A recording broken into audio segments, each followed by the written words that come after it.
to the public meeting of the Integrated Care Board for Cheshire and Merseyside.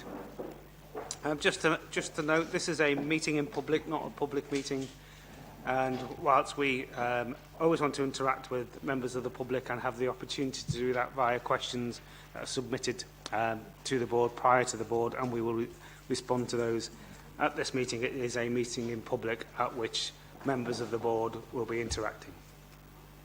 So my name's Raj Jain. I'm the chair of the Integrated Care Board. I'm going to go around the table and ask people to introduce themselves. Warren? Warren Esquel, Chief Executive of the Voluntary Community Faith and Social Enterprise Sector for Cheshire and Merseyside. Good morning, everyone. My name's Adam Irvin. I'm a primary care pharmacy member on the board today. Good morning, my name is Anthony Middleton. I'm the Director of Performance and Planning at the ICB. Morning everyone, I'm Naomi Rankin, I'm GP and Primary Care Partner Member. Good morning everyone, I'm Ian Ashworth and the Director of Public Health for Cheshire West and Chester and the Public Health Rep on here. Good morning. Good morning, I'm Claire Watson, I'm the Assistant Chief Executive at the ICB. Good morning, I'm Neil Lodge, Non-Executive Director. Good morning, I'm Fiona Lemons. I'm Associate Medical Director for Transformation and Deputy Medical Director. Hello, I'm Claire Wilson. I'm the Finance Director for the ICB. Good morning, I'm Laura Marsh. I'm the Associate Director for Transformation and Partnerships in Cheshire West, and I'm here as Acting Place Director for Cheshire West. Good morning, Graham Irwin, Chief Executive of the Integrated Care Board. Good morning, Louise Merter, Corporate Governance Manager for the ICB. Good morning, I'm Chris Douglas, Director of Nursing and Care at the ICB. Morning, Chris Moser, I'm Chief People Officer at the ICB. Morning, I'm John Llewellyn, Chief Digital Information Officer at the ICB. Good morning, I'm Maura, Chief Executive of St Helens and Knowsley Hospitals and Southport and Ormskirk Hospitals and Secondary Care Partner Member. Good morning, Rowan Pritchard-Jones, Medical Director. Good morning, I'm Louise Barry, I'm Chief Executive of Health Watch Cheshire and here representing the 9 Health Watch across Cheshire and Merseyside. Good morning, I'm Joe Rafferty, I'm Partner Member for Mental Health, Community Services and Learning Disability and Chief Executive at Merseycare. Morning, I'm Hilary Garrett, Non-Executive Director. Good morning, I'm Gary Cliff and I'm Chief Executive of Cheshire West Voluntary Action. Thank you. I've had 2 apologies, one from Erica Morris and one from Steve Broomhead. We are expecting Councillor Paul Cummings to join us. It'd be a bit delayed. And we are expecting Tony Foy, aren't we, I think? Oh, he sent his apologies. Right, I've just been informed that Tony has sent his apologies.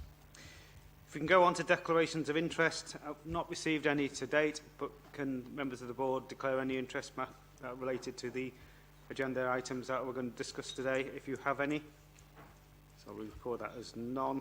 If we can go to the minutes of the last meeting, and can I take any matters for accuracy or matters arising that are not on today's agenda? Minor word changes in the finance minutes, but okay. Really small. I was going to put those in. Okay, just outline what they are for us, Claire. It was, we used the word system rather than organisation. And then organisation rather than system. Okay. So, given those corrections, are people comfortable to agree those minutes? Thank you. We go to the board action log, and it's here for noting. Are there any updates or comments that you want to make on the board action log? You can see that there is a lot going on. No, thank you.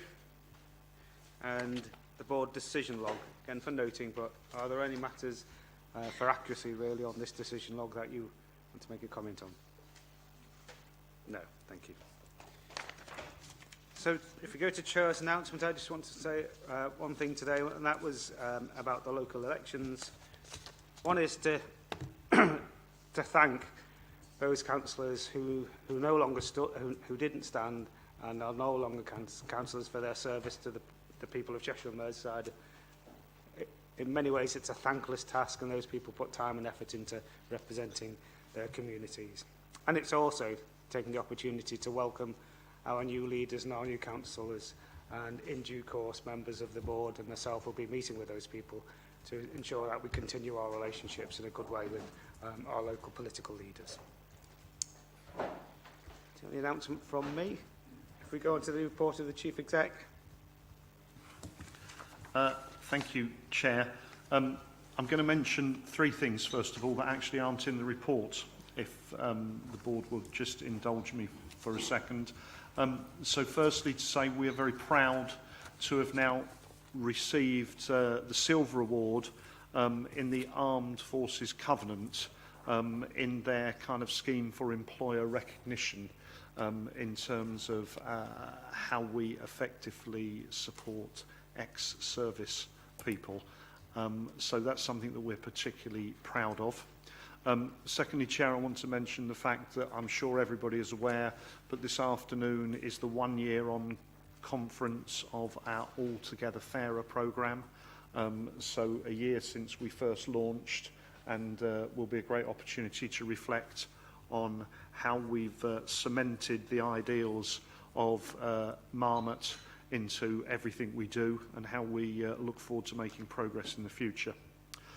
And then thirdly, I want to mention the issue of the accommodation of asylum seekers.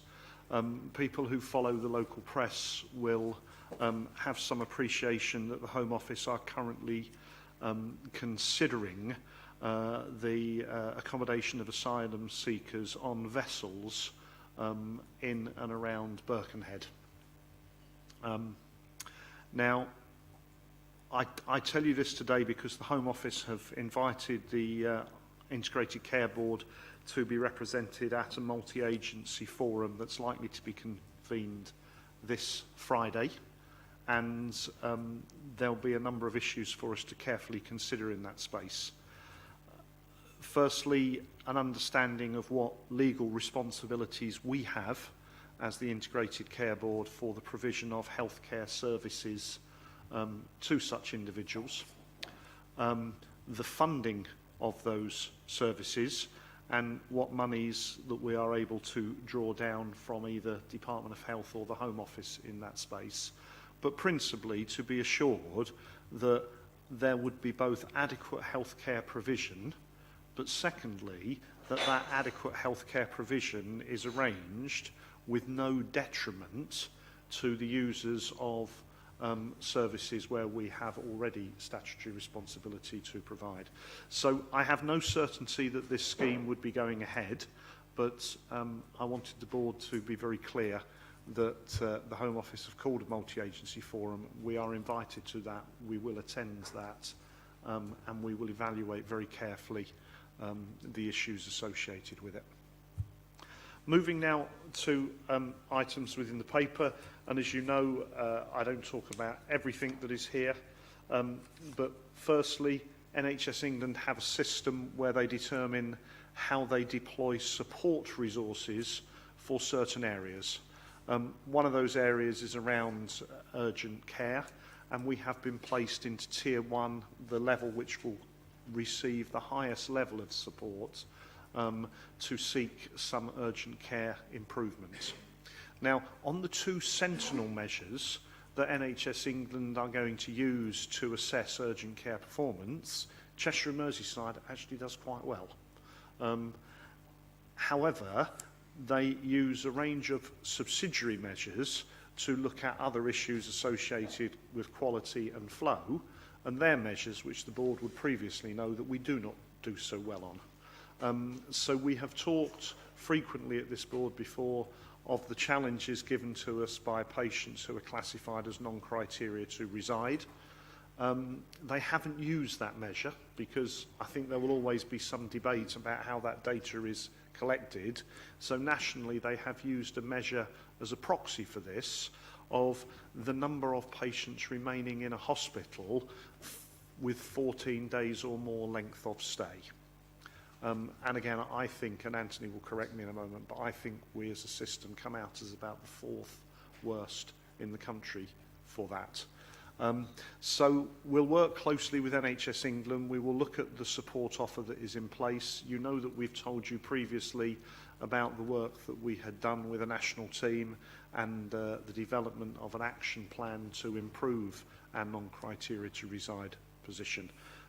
So we will make sure the board is briefed on that at each and every meeting going forward until such time as we're no longer in that tiering system. If the board would like to know a little more about the primary care access recovery plan, in a moment I'm going to defer to my colleague Claire Watson to say a few words about that.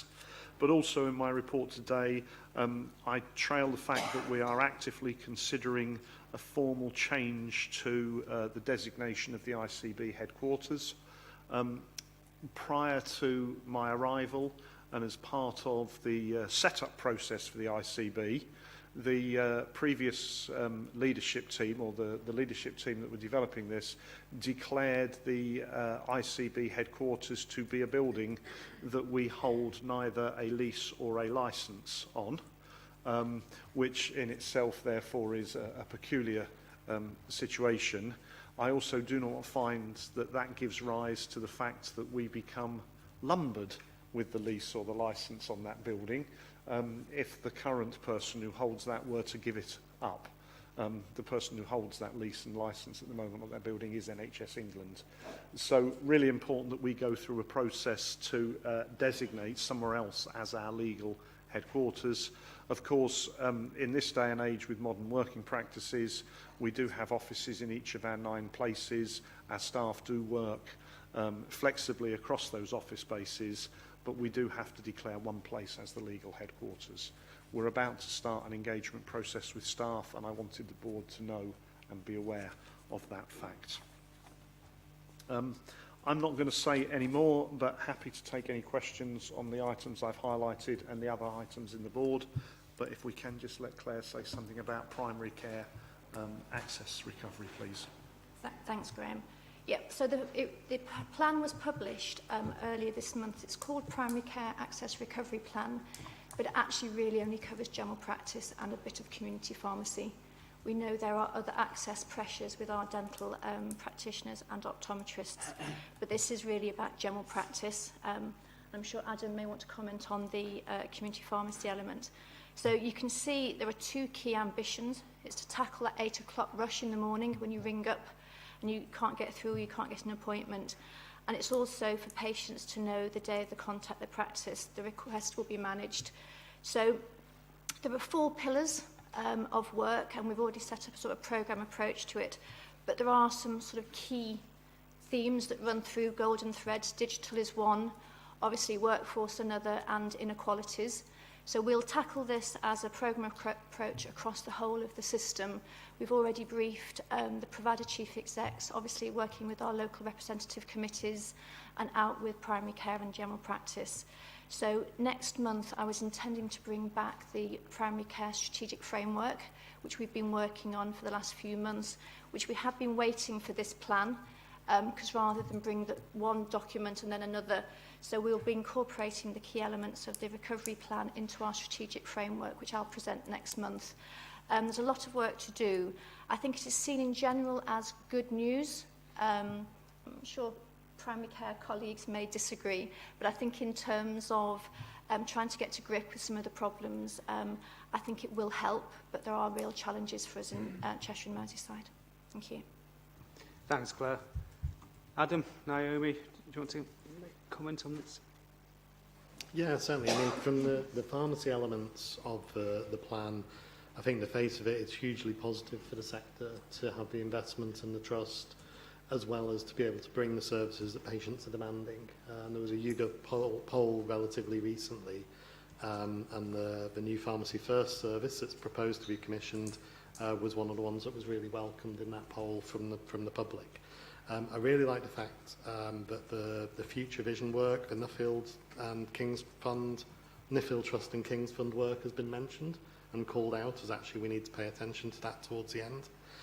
I think what we need to do, and the work's already happened with Claire and her team, is plan how we implement the introduction of those services, once we know the detail, to the best benefit for patients, for general practice and for the rest of the system. And those conversations have happened already, and I think we'll update the board as they go through.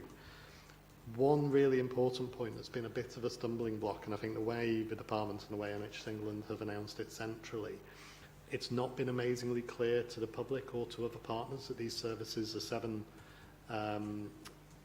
minor ailments that will be able to be treated at community pharmacy aren't live today. So we're already getting people either phoning up demanding, how do I refer into you because I've got a patient cohort that you can help with, or actually patients turning up waving their mainstream media article saying, I want this tells me I should be able to get it, why are you failing me? So I don't think the way we've announced it has been amazingly helpful, and we've sent that feedback back to the centre to say, when you do send a service, it still needs to be negotiated, still needs to be commissioned, be really clear on the dates it's likely to be introduced. Thanks, Adam. Just before I bring in Naomi, perhaps we could look at that issue about informing the public about plans and supporting our colleagues. Yeah, I mean, communication is one of those golden threads, and it runs through it. So we will do. We've already introduced a new communication sort of process for primary care and general practice, but we need to do the work with the public. So we'll work with colleagues, and Health Watch is here, Louise is here, and others in terms of some of that. But I think that's really important because Adam's right. Something's published on date, you know, and everyone thinks it's live straight away, and there's quite a lot of process and implementation work to do. And to secure the funding and make sure there are enough pharmacists out there to do the work. So yeah, we'll do that. Thank you. And second, my question really, Adam, you've highlighted in the past the really significant lack of capacity of pharmacies, especially in the more deprived areas. We could possibly exacerbate the differences between those poorer, more deprived areas and the richer areas with this policy. Are we thinking that through? How do we think that through? Claire's just put a hand up. Do you want to give an initial comment in? Yeah, so pharmacy is one of those odd places in health where it actually bucks the inverse care law. So the pharmacy care law, there was a study on it done where the more deprived the area, the more pharmacies per head that you will have. And that's part of the nature of the contract and the way pharmacy is commissioned. Mm-hmm. There is pressure on the workforce at the moment, and there is pressure with capacity. Most of that has been driven by a lack of resources in the pharmacy contract since 2016. There's a few other effects, things like what we do with PCN pharmacists and the recruitment, and that was pulled out in the Hewitt report quite recently. So there are some things that we can help with that as an ICB if we address the recommendations. However, the majority has been a starvation of resources on the central contract. So the fact that there's an investment going in means our contractors should be able to set that business up in a different way to deal with the expected capacity these new services will bring. That's reassuring, thank you.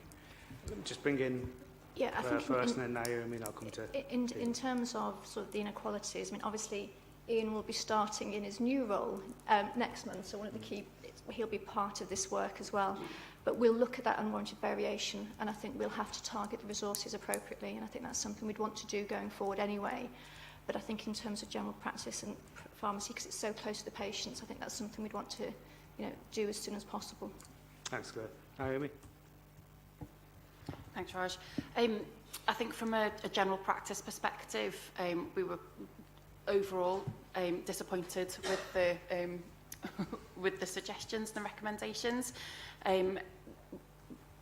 The government seemed to be funding a new telephone system as the cure for patient access and patient appointments.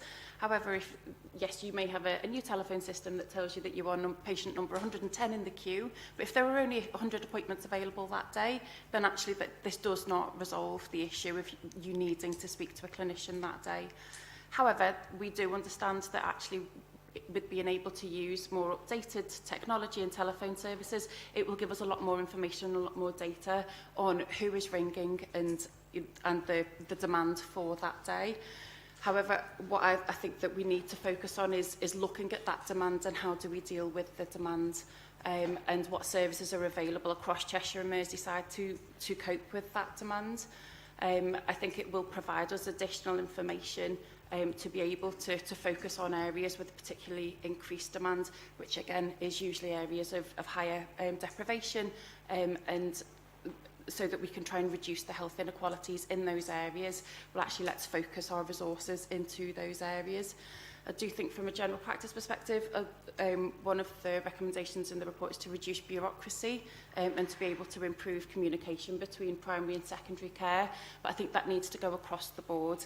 We've got large kind of variation in areas. In some areas, optometrists are able to speak directly to ophthalmologists and refer patients directly. In some places, they're not able to do that, and it has to go via general practice.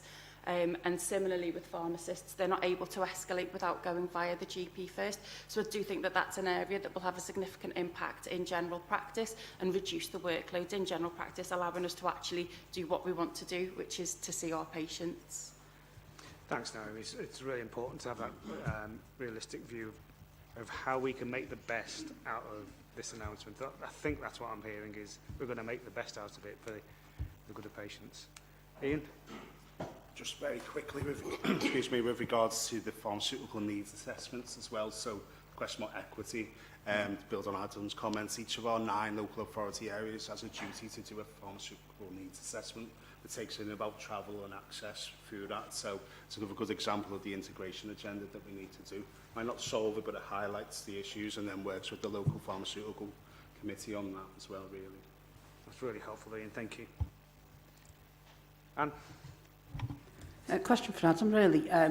You talked about how we're going to do this then. I mean, I get that thing with the GPs. It's not going to make more appointments if we just have a better telephone service, despite the information. But with the pharmacy end of it, I suppose 2 questions. One is, how long is it going to take before people can do what is promised in the proposal? But also, even with investment, is that not just going to mean that we'll just be recycling pharmacists from one of our sectors to another, because there are only so many pharmacists out there, and so if the opportunity is there to do more things on the high street, if you like, does that not just going to denude pharmacists from both secondary care and primary care that are there now?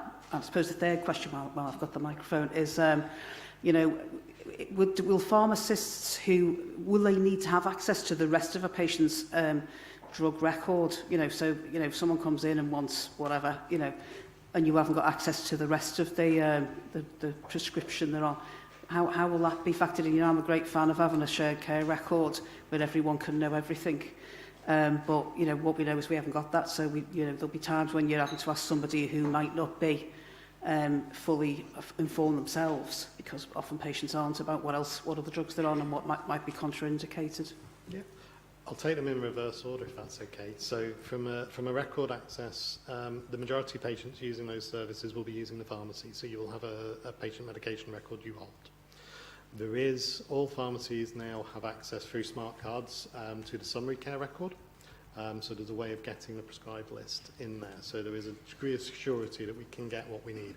It's not brilliant in terms of, I would love to have full read-write access to the medical records at the general practice. We don't have that yet, apart from in one pharmacy in Cheshire and Merseyside, where they are connected on the Wirral to the Health Information Exchange as a pilot. I'm really hopeful that will expand and we'll be able to do more.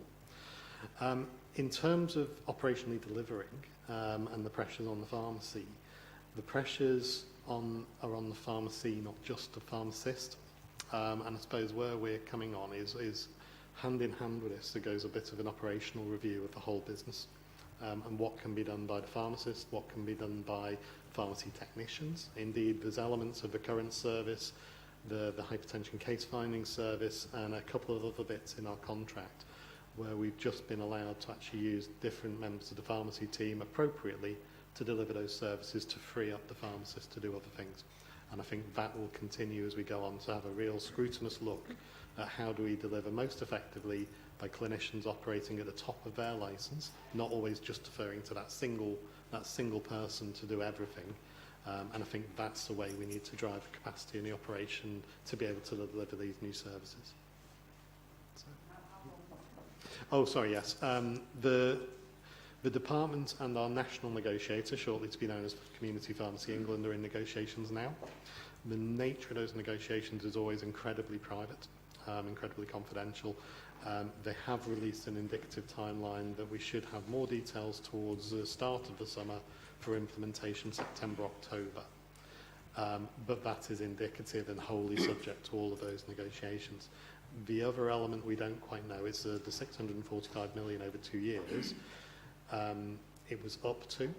Is that if anything starts today and the longer it takes to put in place, does that reduce? So it's all those details, and also what elements of it go towards the pharmacy first service, what elements go towards expansion of the hypertension case finding service, and what elements go towards the introduction of the community pharmacy contraception service. Because those three things were mentioned, there was no idea within the announcement or the details on what percentage goes to which. So the sector itself are waiting to work out how do we scale up, what do we need to invest in, because we don't quite know the scale of each of those services yet. Thanks, Adam. I'll go to Naomi then, Joe. Thank you very much. It's maybe a question for Claire and Naomi, but in terms of the telephony-based advisory services, let's call them that, is it intended that those will work only for the registered population for practice, or that you'll be able to be diverted off onto some other available capacity in another general practice? So a Cheshire patient to a Merseyside practice for a query.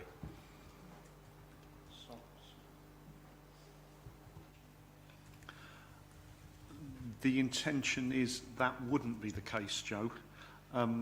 We are, however, encouraging practices to look at the opportunity that would exist at PCN level.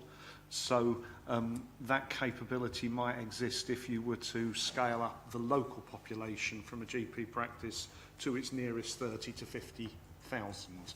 But there'll be decisions that will be taken by the practices working with their PCNs. Naomi? Oh, sorry. Claire, do you want to No, I was just going to say, one? I suppose all the conversations that we've had in the questions, this isn't about primary care and general practice working in isolation. You know, there are workforce issues, there are digital issues, you know, there are sort of signposting to other services, and it's so important that we don't just look at this in isolation as a primary care or a general practice recovery plan. I think it's part of a system recovery plan. So I think there are lots of opportunities where, you know, general practice, PCNs, pharmacists will be reaching out, and that's part of the work we'll do to coordinate this. We won't just have, you know, primary care experts on the working groups, and so it's really important that we reach out and look at the opportunities that this funding gives both practices, but it's about improving services for the population, and that might be signposting to other professionals and other areas and sectors. Thanks, Claire. Naomi? I think my first point was that it was just Anne's comment about the staffing issues within pharmacy, but actually I think we need to look at that on a wider scale, particularly within general practice and with the introduction of the R's roles. We have the ability to employ a lot of additional roles within general practice that could potentially destabilise other services. So as an example, we're well aware that in Liverpool, as soon as we started advertising for pharmacists, actually the hospitals were then struggling with their pharmacy team. And within the local community as well, there were lots of pharmacists who left to join general practice as it was seen to be a better alternative. We've also got a similar issue with paramedics. Again, we don't want to destabilise the likes of NWAS, but at the same time, where we, you know, it does feel like sometimes we're robbing Peter to pay Paul, and we're just taking from one service to improve another, but then we just have a reduction in that other service. So I think that that's something that we need to really closely look at, and potentially work with our education colleagues on how do we have more people coming through to be able to employ both in primary and secondary care and within the community as well. What's my other point? So Joe mentioned about potentially referring to other services. So we do that already in primary care. If patients phone a practice and there isn't provision within the general practice, we can potentially refer to the likes of NHS 111. We can already refer to local pharmacies in our area, and we can signpost people to the likes of walk-in centres. But again, I think we're going to have to work closely with those organisations so that there isn't a massive increase in their demand. And I think, again, partly that comes down to patient education and where is the most appropriate place for you to attend first off without needing that triage service. Thanks, Naomi. So, if there's no further questions, I'm just going to comment overall. So, lots of interest and comments and questions on the primary care access scheme. It's not surprising, is it? Because we know it's the bedrock of everything that we do, and the vast majority of patients are seen in primary care. And we're hearing, aren't we, I think a key message coming out, which is we must have a strategic, holistic view about where we're going to take primary care, of course, with our patients, with our public, and not be reactive just to the latest government Department of Health initiative. So, Claire, I'm looking at you to just give me some assurance that we are having that strategic approach. Okay, thank you. So we've been working on a primary care strategic framework for a number of months, wide engagement and consultation with primary care and pharmacy initially, because we started it before we took on responsibility for dental and optometry. So we've been waiting for this national plan so that we can sort of triangulate and have a sort of single approach. So I'll be bringing that with Jonathan Griffiths and Chris Lees next month, sort of give an update on all the work we've been doing, but also how we pull this together. But I think the assurance is we've now set up a programme approach with the work streams and the key enablers. You know, Ian and John and others are part of that, and Chris. So we'll be able to bring something back next month and then regular reports. But the System Primary Care Committee will be the committee that will sort of have oversight for this, reporting to board. Thank you. Look forward to that. If we're happy to move on, should we? Laura, are you ready to go? Thank you. Okay, thank you. So thank you to the board for the opportunity to update you this morning on some of the work that's going on in Cheshire West across our place partnership to deliver the place plan and the NHS operational plan. Our place committee was established in July 2022 and is made up of partner organisations including the Countess, Cheshire West and Chester Local Authority, Mid Cheshire Trust, the voluntary sector represented through Cheshire West Voluntary Action and Health Watch, with the principle of equal voice and chaired by an independent chair, Lorraine Butcher. And the partnership focuses on developing an honest, open relationship between those partners and constructive challenge of each other. Our life course has recently been updated to reflect the new census information, and we use this data to influence our priorities, to look at our population holistically across that life course as a person's needs change. And we've aligned our place plan and our resources to those different stages in the life journey, both within the NHS team and the local authority. We focus on starting well, living well, ageing well, mental health and LD through to end of life. And we track our impact through a locally developed Cheshire West outcome dashboard. So our place consists of the partners that I've described, and I'd really like on this slide to point out the really important building block of the community partnerships on here. It's actually referred to as the old name of care communities, and we've recognised that we feel community partnerships better reflects what they are, which is a partnership of local people, the voluntary sector, elected representatives and the statutory bodies working together at a grassroots, really focusing on population health needs for that particular neighbourhood. Our population in Cheshire West is very diverse, through from a young student population in the city centre to a proportionately very elderly population with more than our neighbours in terms of over 85, particularly in living in care homes. Our primary care in Cheshire West, I'm proud to say, is really good quality and we get good patient feedback. However, we have variation within our practices, and that's what we're focusing on in response to what we've just been hearing about in terms of the access recovery, to make sure that everybody gets to the right clinician as quickly as possible and gets the care that they need.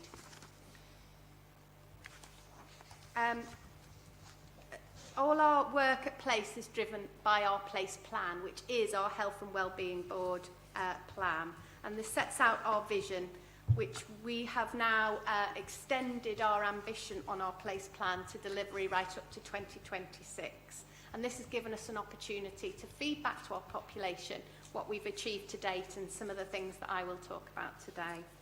We have 7 shared priorities which align to our identified population health need and our strategic intent, with a real focus on health inequalities and our core 20+5 groups. And for us in Cheshire West, our plus groups are learning disabilities, which we're going to hear about today, and also our asylum seekers, refugees and travellers, which we've also heard about today. So we have a set of values that we've agreed as a partnership to work together, which we ensure that we deliver through the transformation programme. Our place governance, as I've already mentioned, is about having all of our partners with an equal voice around the table to work collaboratively and challenge each other to ensure the best outcomes for our population, delivering best value and building local accountability and decision making to integrate health and care where that's most appropriate. So our strategic intent is to support communities to flourish through a strengths-based focus on maintaining independence and moving resources up the care triangle to support people in their own homes. So integration is an enabler. It's not a destination in itself. And we continually challenge ourselves on the optimum point of integration, depending on each priority that we're focusing on. And sometimes it's more important to work to a shared policy or process across organisations than it is to move all staff into one team under one employer. So this slide brings everything together in one place to demonstrate the alignment of our place plan priorities with our strategic intent and our transformation programme for this year, which is focusing on 4 really key priority programmes. Home First, which I'm sure you've heard about from some of our other place colleagues, focusing on patient flow, both admission avoidance and integrated discharge, as well as building up community care capacity, community partnerships, which I've mentioned, all-age mental health and all-age learning disabilities and autism. And again, this is just a snapshot of our locally developed Cheshire West outcomes framework, which we use to track whether we're delivering and moving in the direction that our place plan set out strategically. So I'm going to just quickly try and celebrate some of the progress that we are making in Cheshire West. We have a joint health and care commissioning strategy for learning disabilities. And on here you can see some of the statements that have come from working with our colleagues with lived experience of learning disabilities and their carers of what is important to them. And that has driven the priorities within the LD and autism commissioning strategy.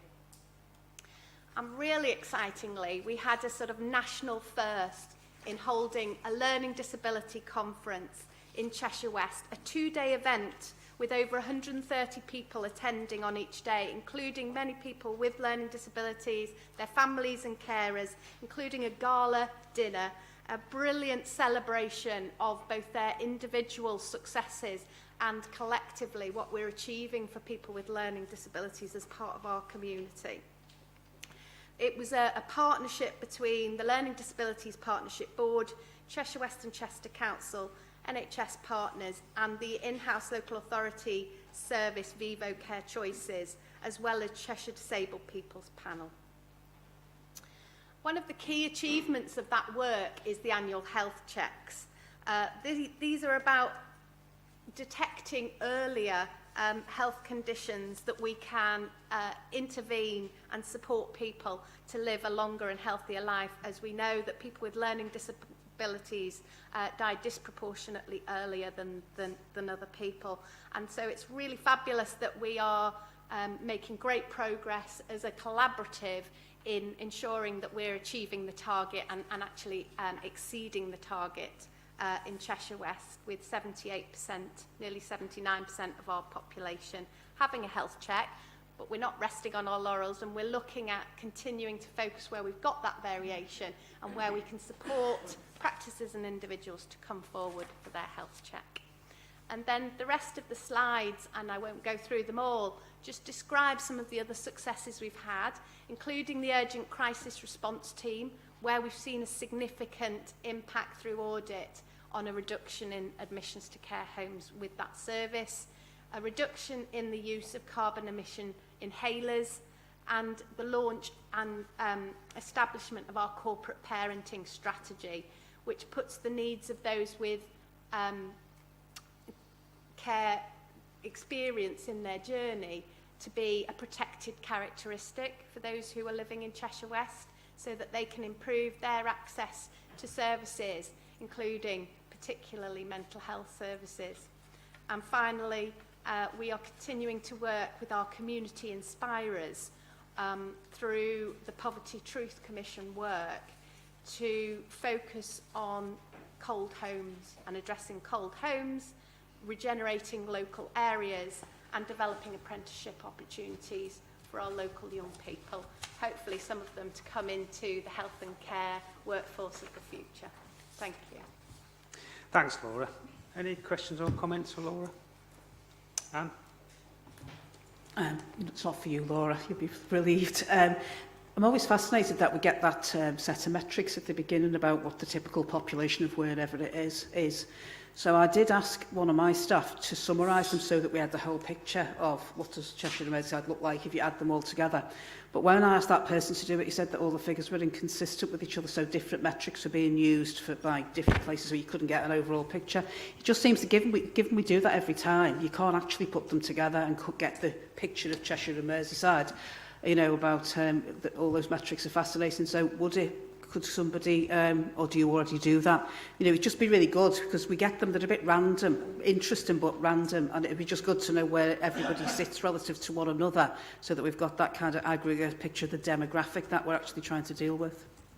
Thanks, Ian?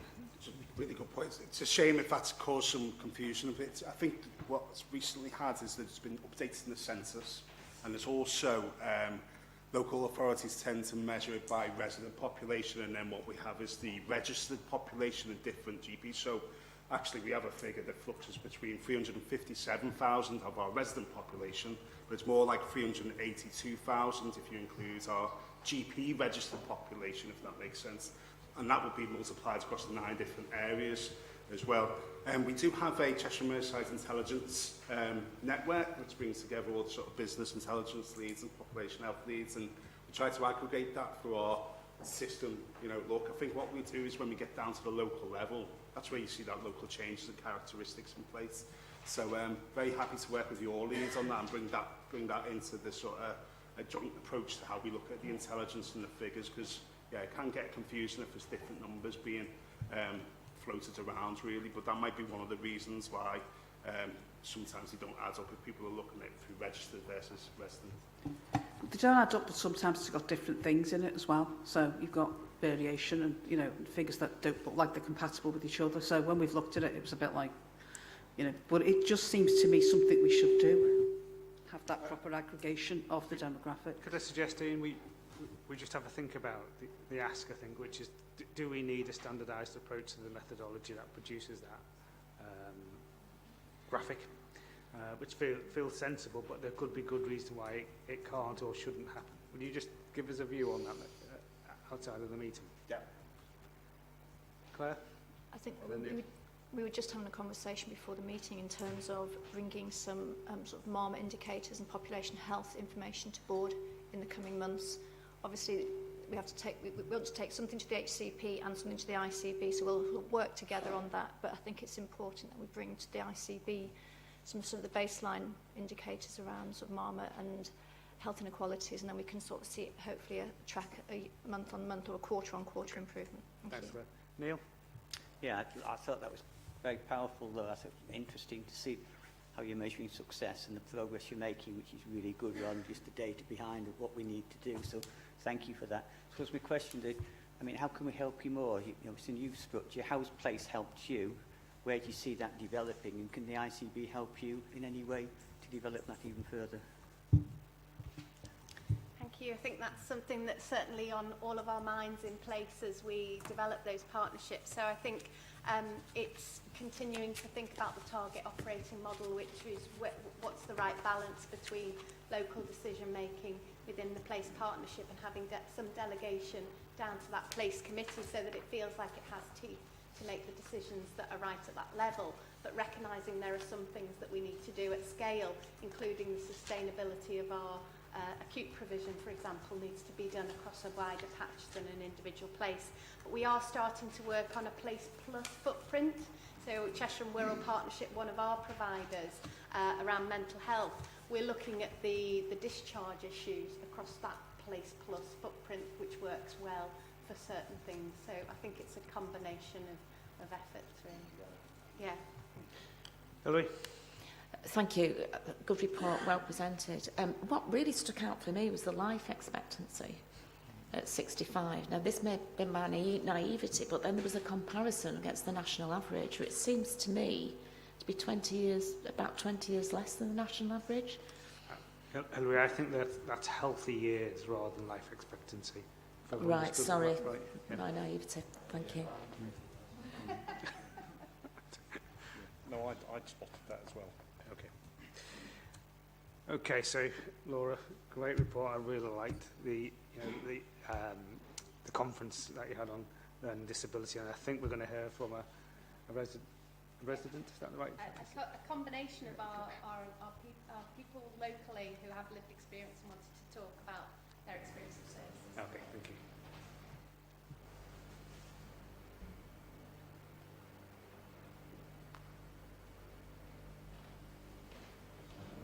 Hello, we are an active group in West Cheshire.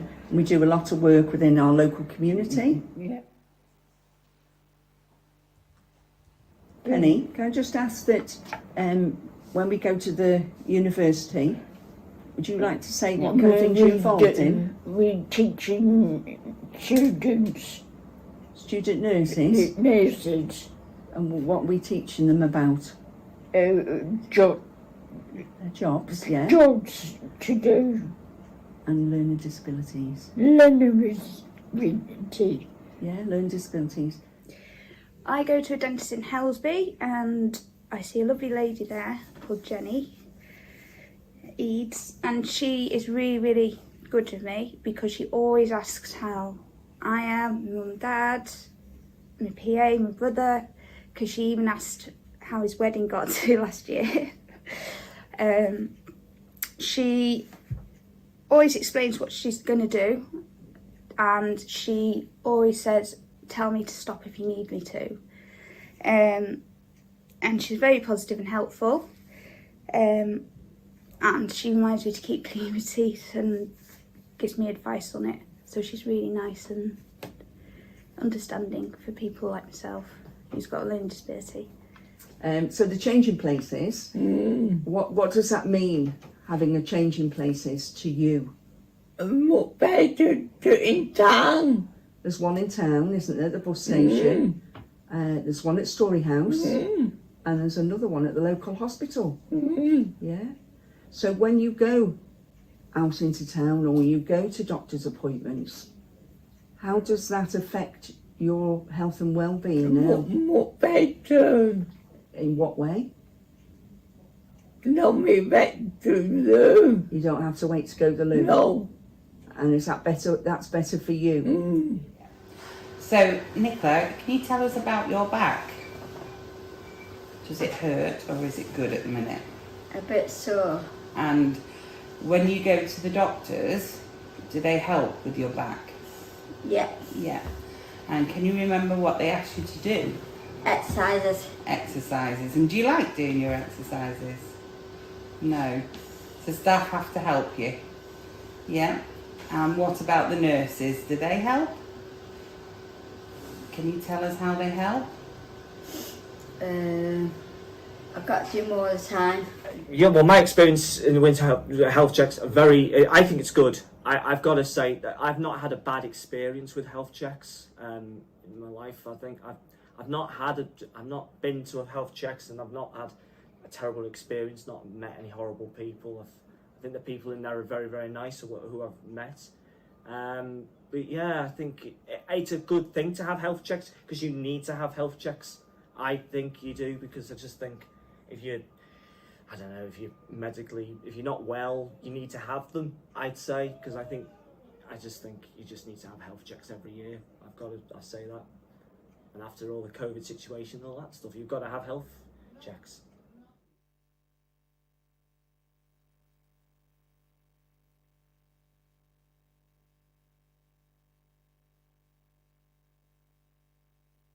Okay, we want more hospital passports to be used.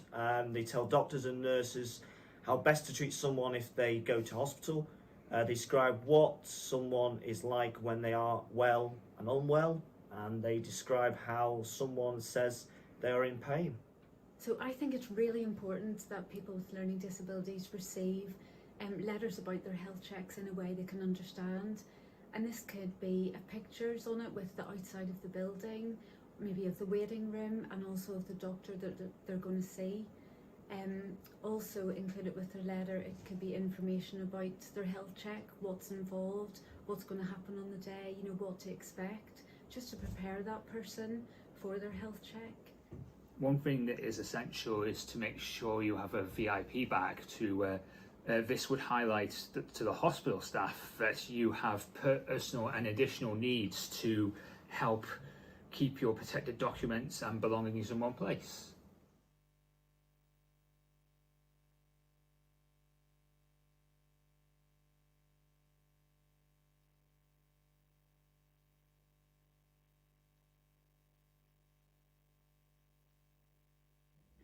Okay, I would finally like to say all these actions will go a long way in reducing health inequalities for people with a learning disability. We are pleased that we are working together on this in West Cheshire to enable people with learning disabilities to enjoy their quality of lives for longer. Thank you for listening to us. Thanks, Laura, and powerful messages for us. If I can go on, Chris is to lead the next agenda item on the Executive Director of Nursing and Care Update Report. Thank you, Chairman. Excuse me. So the paper this month provides an overview of current governance and engagement, priorities and activities across the people agenda. So I'm going to hand over to Chris Moser, our Chief People Officer, to take you through the paper.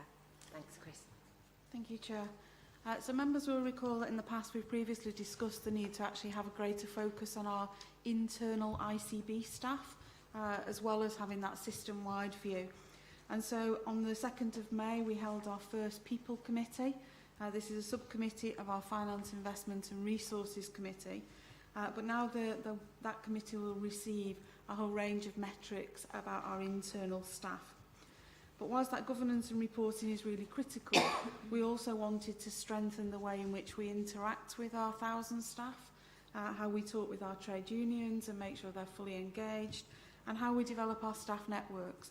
And so you'll see in section 2 of the paper a schematic that shows the governance that we've now put around our people agenda. So we have a people operations group. This is an opportunity for managers and staff to give us some feedback on things like our policies, how it feels to be on the receiving end of our people practices. We've got a range of staff networks that we're now looking to establish. We've got a staff engagement forum which is very, very active in terms of developing our actions from the staff survey. And I'll touch in a few minutes around our freedom to speak up approach.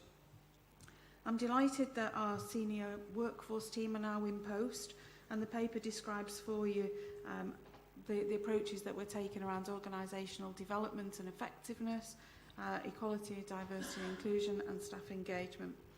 You'll see in section 4 of the paper some of the activity and work that we've been doing to respond to the staff survey, and we've got the development now of what we're calling our Improving Staff Experience programme, which has got 5 different components to it, all of which are really important. One is about how we communicate with our staff to make sure that they fully understand what's going on across the organisation so they can put their roles into context.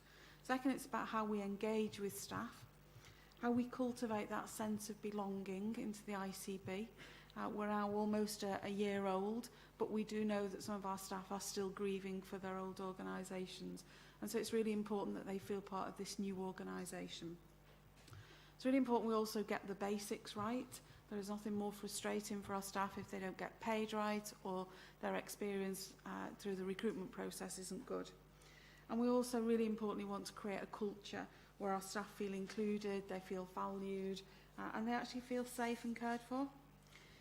In April, we welcomed our new Associate Director of Equality, Diversity and Inclusion, and she's currently reviewing all of our policies in line with the legal frameworks that we've previously discussed at this board. And you'll see the key equality, diversity and inclusion work strands in section 5. But we're really, really clear that the EDI agenda now needs action, not more plans. It needs visibility, it needs support from all committees, all groups and all staff across this organisation. And we're really passionate that we're going to create an organisation that has a reputation as a supportive, a progressive and inclusive place to work. Our priority area is the North West Anti-Racism Framework, and I've now secured funds from our People Board to ensure that this is embedded across all of our organisations across Cheshire and Mersey, and that all organisations receive accreditation against that framework.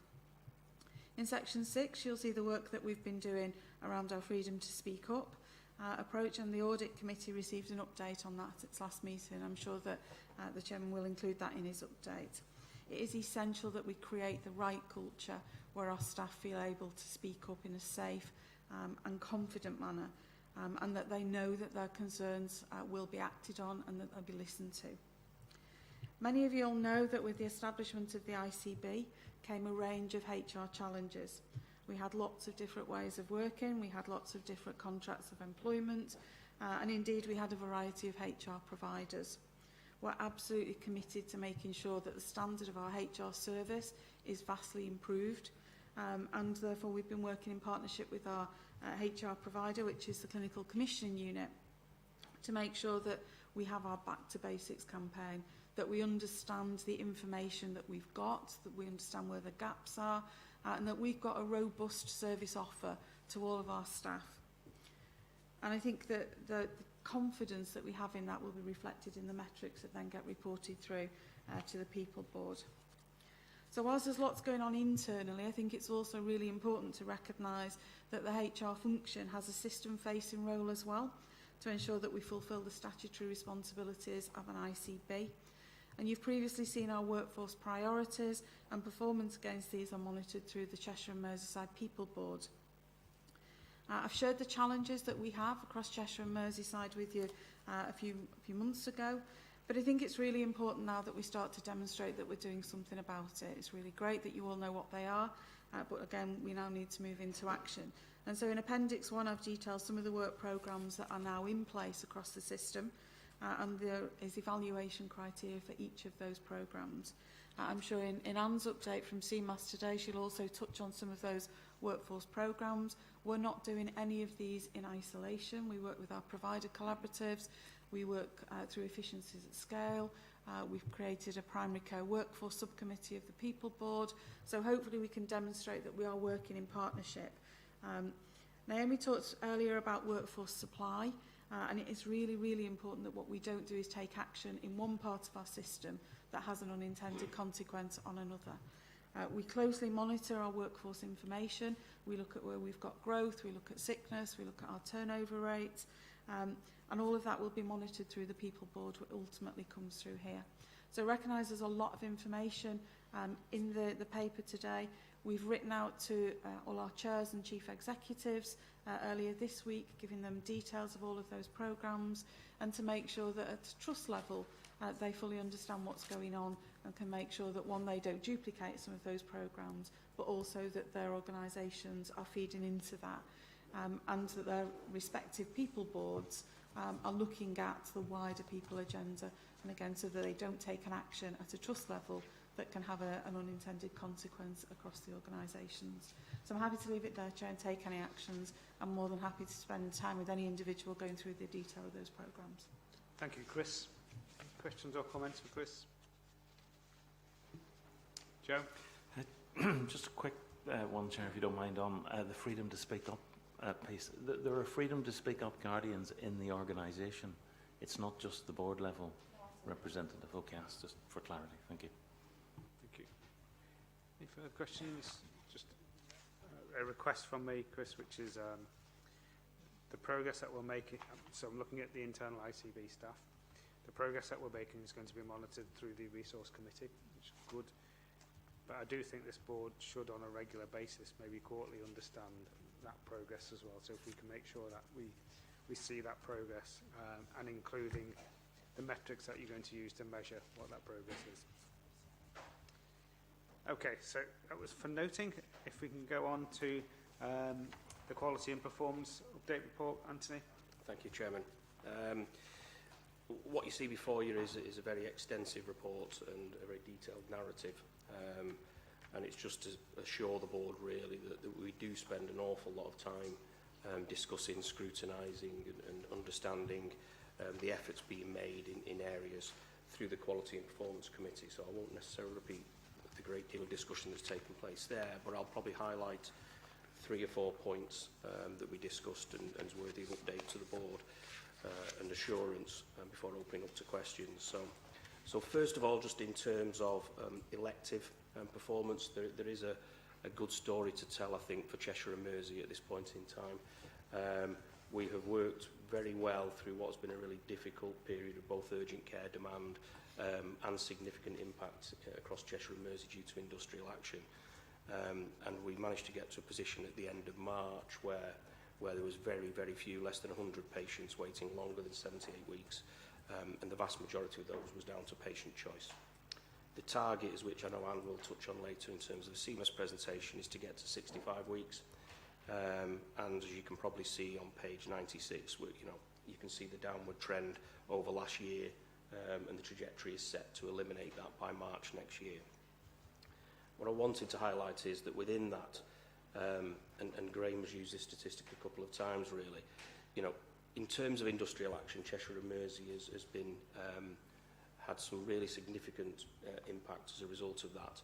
But if we look at March, when a period when we had more organisations undertaking industrial action than any other region, not just another ICB, any other region in the country, we delivered the highest rate of elective activity during March in the North West.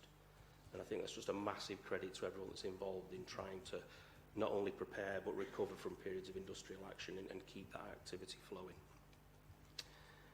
The second point I'd highlight in terms of urgent care, Graham's already mentioned that the Tier 1 announcement a fortnight ago, but as you will have heard from previous updates around particularly the challenge of high occupancy in the acute sector, high occupancy in the mental health sector, not only do we have the Tier 1 support and scrutiny that comes with that framework, we've also had a national discharge visit at the end of April, and we're also aware that what comes with that is an offer of support but equally scrutiny, and we're also aware that via the local authority route further offers of support are being provided. What we've taken the time to do in recent weeks is make sure that our response to that is fully coordinated across the system from not only all sectors, be that mental health, primary care, ambulance trusts, acute, but that level of support that we are being offered is coordinated too.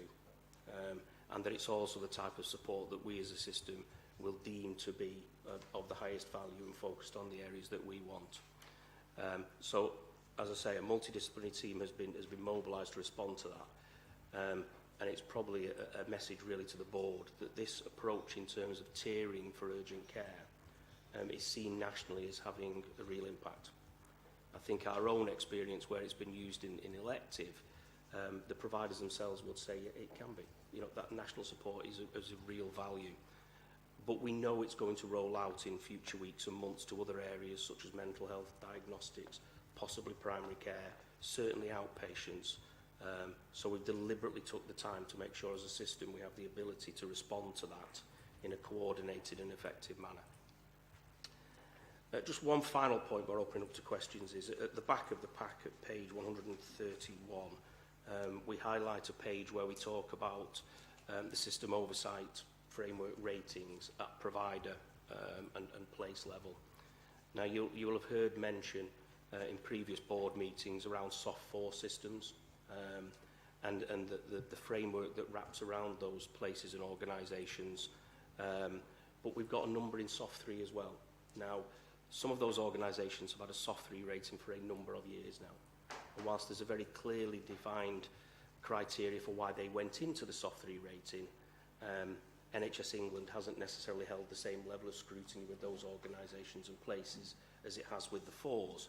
So over the course of June, we'll be having discussions with each of those soft 3 organisations and systems to determine what the exit criteria will be. And we're doing that in conjunction with NHSE so that we can bring those organisations and systems back to a more level position, but also learn from that to avoid other systems dropping into 3. So we're just trying to tighten up the framework and work more effectively in that manner.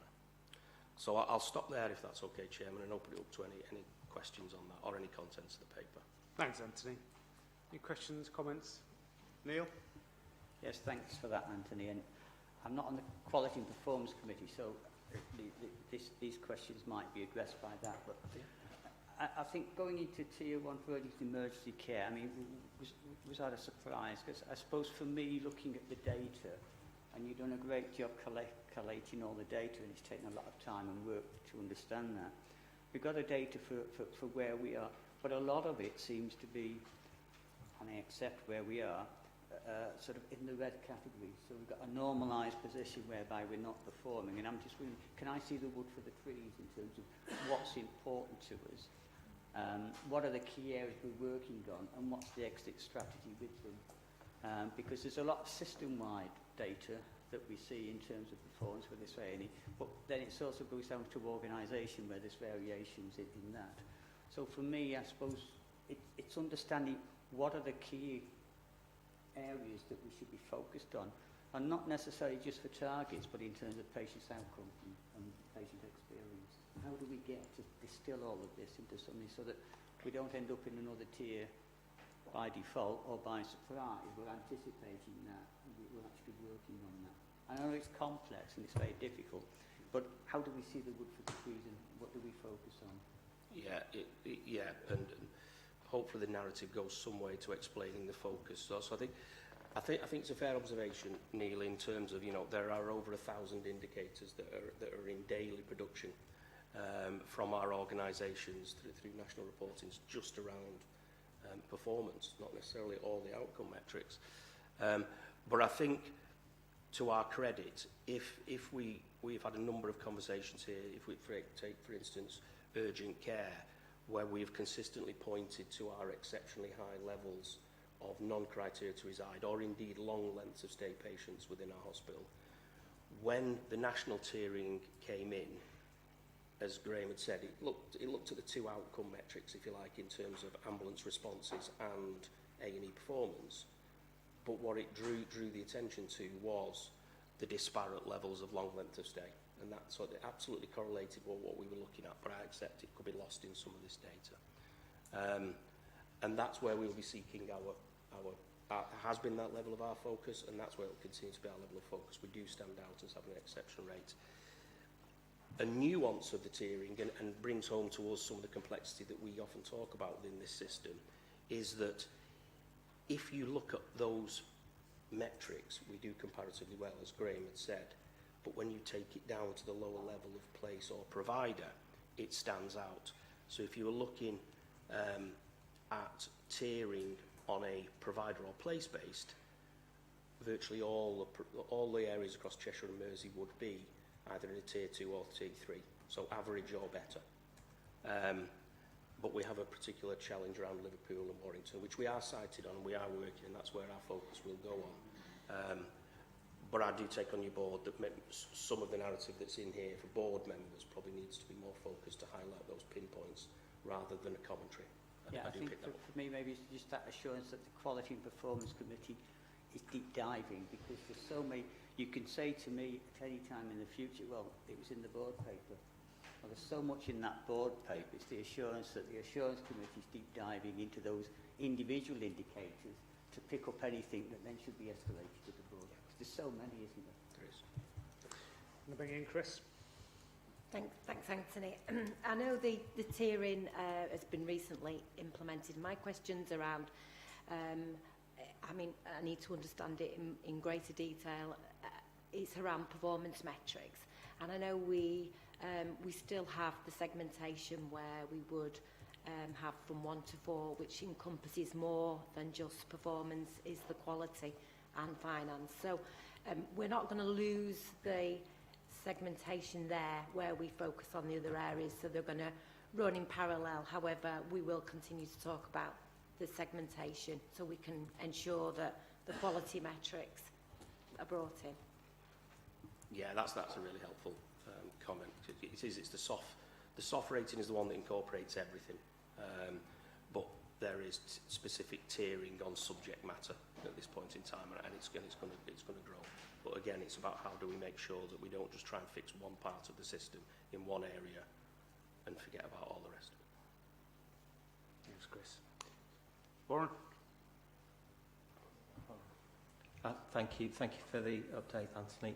I know we had a really good discussion at the last ICB board meeting around a systematic review of the sector's role, VCSE role in hospital discharge. So really welcome Graham's update in the Chief Exec's update that all representatives from all sectors will be part of this, and good to note the action from last time around that systematic review of VCSE involvement in hospital discharge will be part of the ICS improvement plan.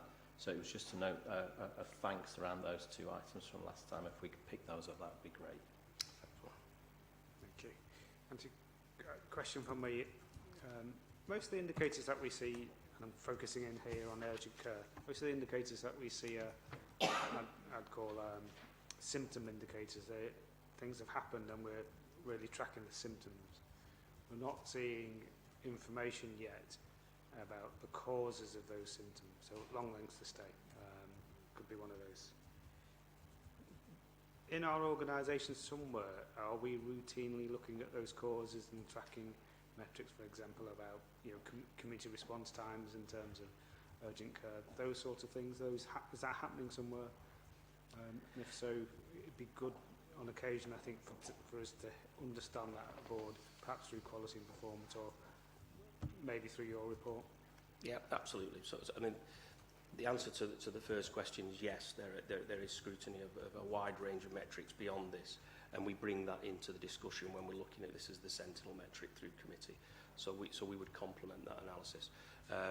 But I absolutely get the ability that the board needs to be cited on that as well. So we'll incorporate that in. Thanks, Anthony. Comfortable to move on. So that was a report for noting. If we can go on to the financial plan, Claire. Yes, thank you. So the paper that you have presents the final financial plan for the NHS parts of our system for 23-24. Board members will know that this has been a culmination of a significant amount of work over the last 4 to 5 months and has already been subject to discussion throughout its development in various forums, both with board members, committee members and across individual NHS provider partners as well. Appendix 1 sets out our statutory financial duties as a board, and you'll see in there that we are responsible not only for our own statutory financial position and the financial plan for that, but also the coordination of a system-wide plan and the achievement of financial duties across the whole of the NHS system as a collective responsibility.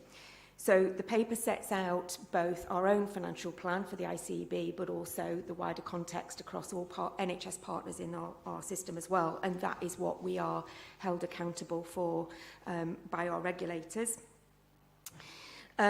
Overall, the system has a deficit of £51 million in the plan for this year, and 42 million of that relates to the costs of the new Royal Hospital. The paper sets out a number of things. It sets out the ICB allocations that we've received this year. So we've had £6 billion as an ICB to purchase health and care services across our patch for our resident population. And it sets out how that's changed from last year.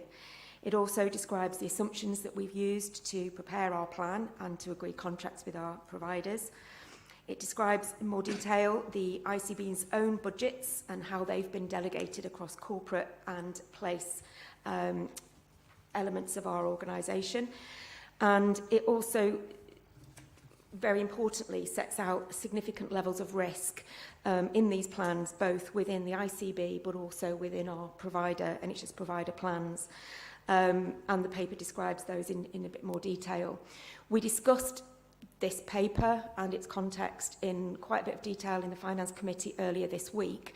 And members might want to comment on that who were there, but we also had NHS provider representation from both of the two provider collaboratives in the meeting, and both sort of were able to describe firsthand some of the risks and issues that they were facing and their boards were discussing.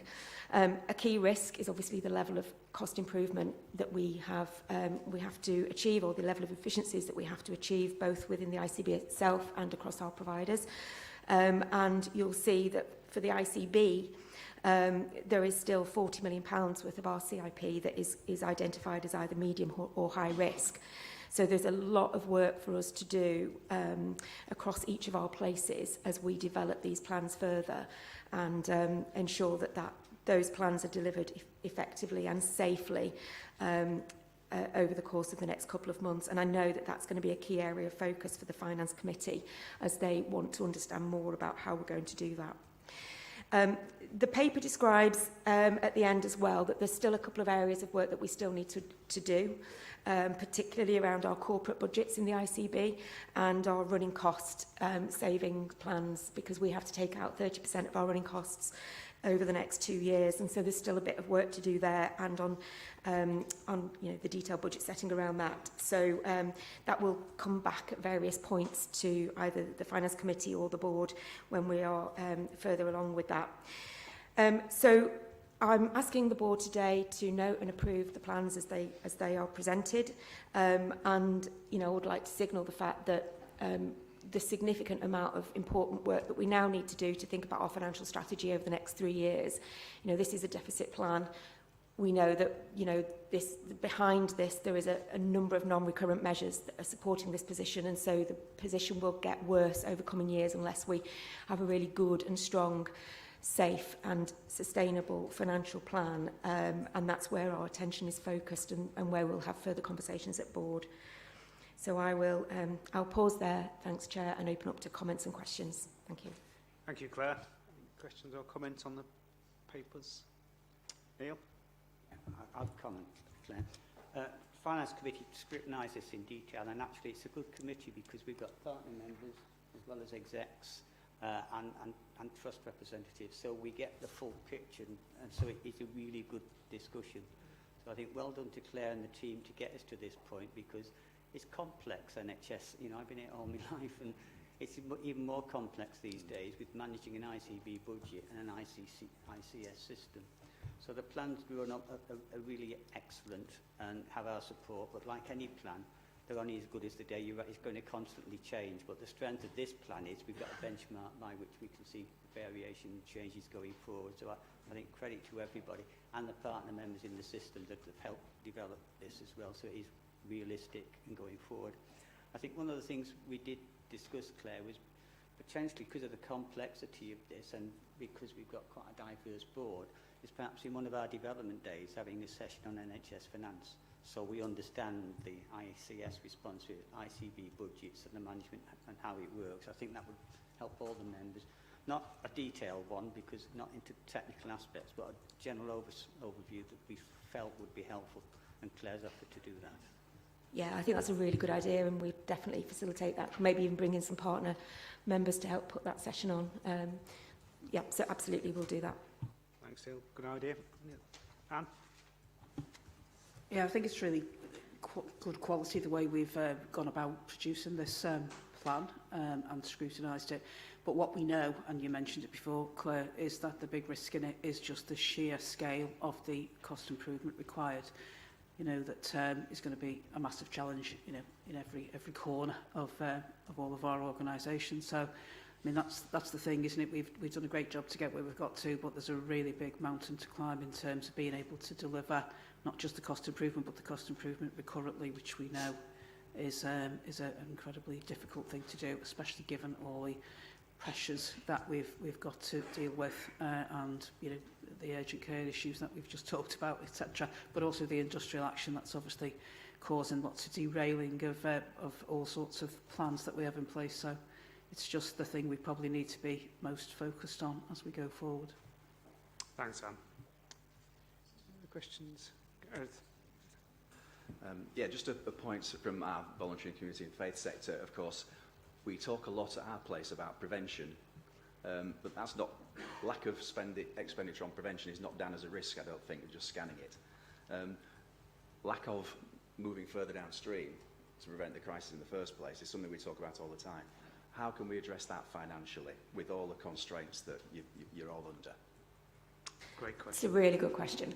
And you're absolutely right. So one of the things that we've got to focus our attention on very quickly now is that financial strategy that I mentioned. And within that, and I'll talk the board through shortly around how we might approach that, but within that we do need to be really clear about what budgets we are able to ring fence to support some of that investment, how we are really clear about the benefits realisation and being able to measure the impact of some of that so that we are able to move resources effectively around the system without creating pressures. And we are looking to really engage thoroughly and extensively with people like yourselves and the people you represent to enable us to really think through that carefully. It's the tricky question that we've all got to respond to, but it's really critically important. So thanks for raising it. And just to add, it would be really good to have that endorsement from the board to then put pressure on, to encourage, to empower place to get them and do it. Yeah? Yeah. Thank you. Okay. Graham? I can't remember quite the phrase, but I think the Hewitt report or the Hewitt review called this out really effectively, and it talked about a target of increasing the percentage of our investments over a 5-year period. So I think in our coming financial strategy, we should make that commitment a commitment that people can see is visible, what we spend today and what we'll spend over that 5-year period in terms of increase. What we must also remember, though, is not all of the money for this agenda flows through the NHS, and we must remember that a public health grant flows into each of the 9 local authorities that also is significantly aimed at making a difference in that area. Thanks, Graham. Rowan? Thank you. It's just to say all of this about getting our finances right must flow from knowing that our clinical strategy and the way we serve our patients is absolutely right. And I know further this morning we are introducing now the clinical constitution, which allows us to read across about the highest quality values with which we approach our clinical care, following the evidence, making sure it is effective and efficient use of resources. All of that detail is what will underpin the way we spend our money. And I think it's ever so important that it comes back to this is what enables us to care for our population well. And it must be the clinical bit that drives the way we think about using our resources. It's been a hugely pressured time, but all of us on this board feel that it comes back to this is the way we care for those we're responsible for. And I just wanted, concluding a conversation around the challenges of finance, that all of it comes back to the quality of care at the end of the day. Thank you, Chair.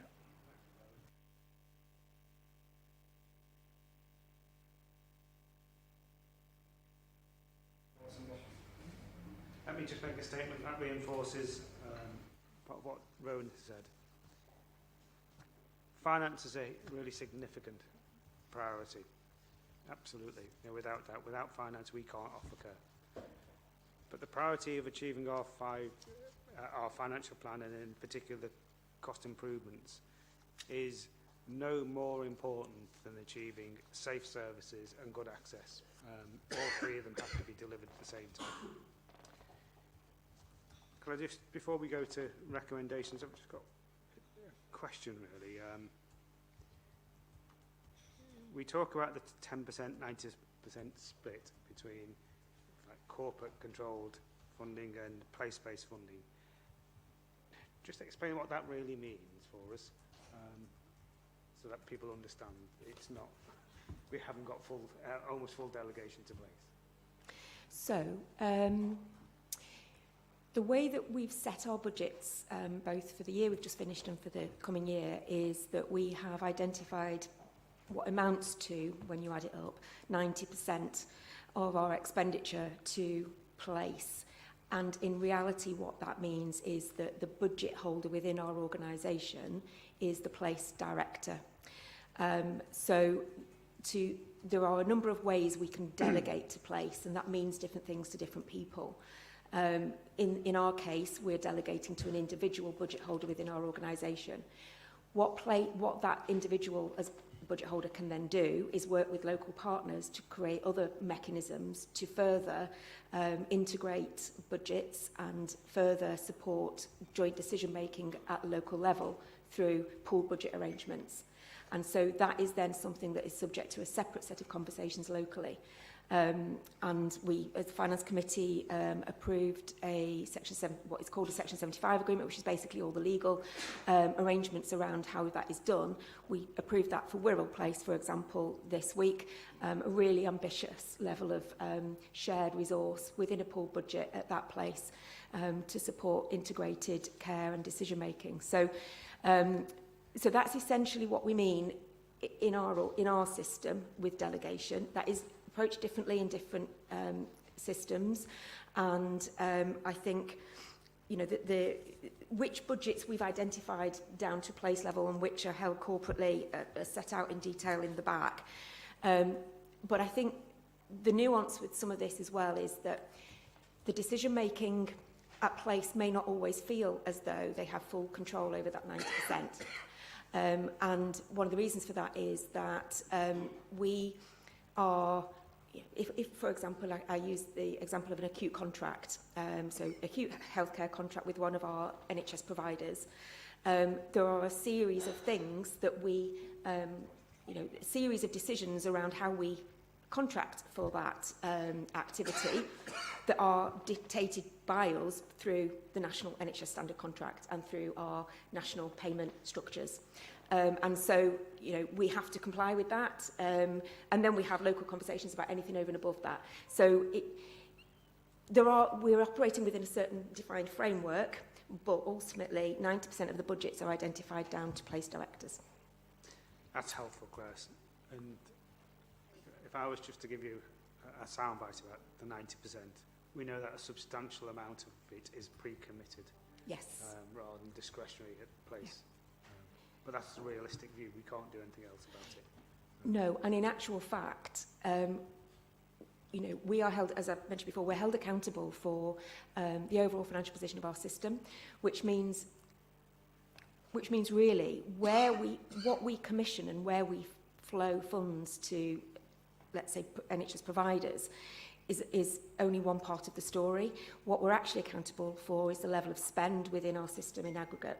And so, whilst we have set contracts with our providers for a certain level, we know that for various reasons, very good reasons, they are spending at the moment £120 million more than that.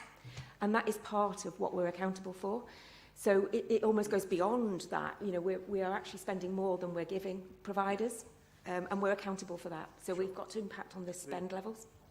Neil, did you want to come in at this point? Yeah, I was just going to support Claire in that. I think this is one of the things we can tease out in the development session so we understand it. But most of the delegation is not as the vision suggests, but it is committed delegation, isn't it, to a large extent?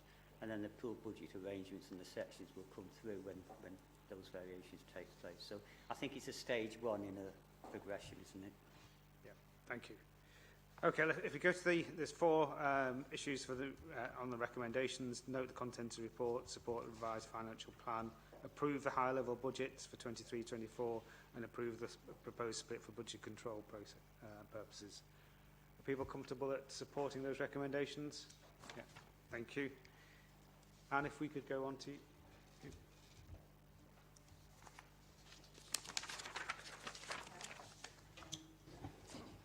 So when I introduced myself before, I said I was Chief Executive of 2 of our trusts, but I'm also the lead for the Cheshire and Merseyside Acute and Specialist Trust Provider Collaborative, which is a mouthful, so we've shortened it down to CMAST. And this is a paper on our annual work plan. So, who are we? What's CMAST? So there are 13 acute and specialist trusts in Cheshire and Merseyside. They are coming together as a collaborative developed from the hospital cell, which had managed the acute response to the pandemic. We are initially focused on vision, values, relationships, behaviours and restoration and recovery priorities. So that's what we're focused on. We have, in order to implement that, established and implemented a programme approach. So we have different programmes of work, all led by a senior responsible officer who is always a chief executive of one of our trusts. That they are appointed by conscription, not volunteering. And everybody willingly takes on board some responsibility for some part of our work programme. We work hard to make sure we've got links with other forums through place programme boards, and obviously there's a huge issue about remaining very integrated with the ICB, which I think works extremely well. The approach we've taken to embedding governance across the provider collaborative is through a joint working agreement which every board has signed up to, and establishing committees in common where appropriate to do so.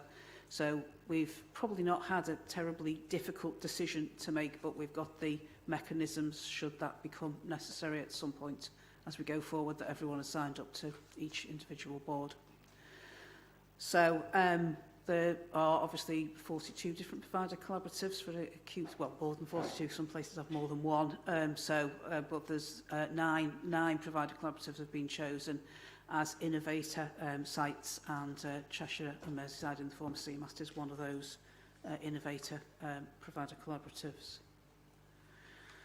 So when we set out on our journey, our priority was to work effectively with places, partners, stakeholders to improve the health and well-being of the population of Cheshire and Merseyside.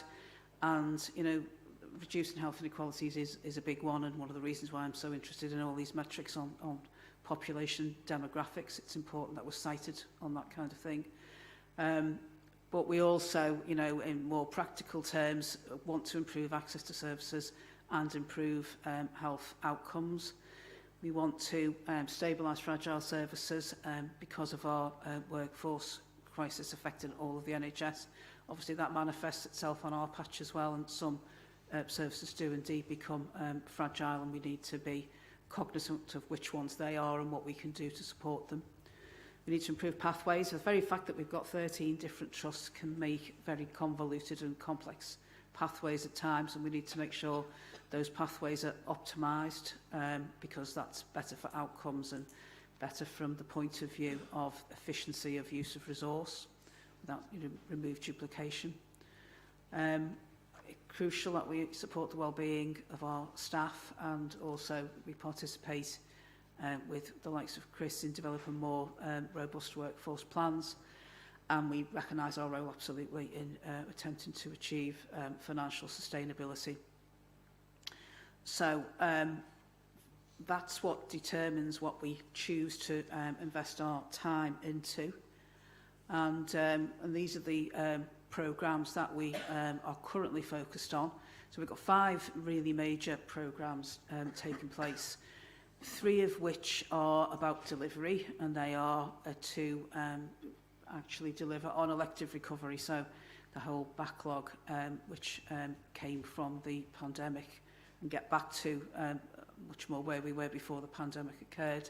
But also, while we're doing that, to actually implement transformation schemes that will change the way we do things, improve the way we do things, and look to reduce variation and share best practice.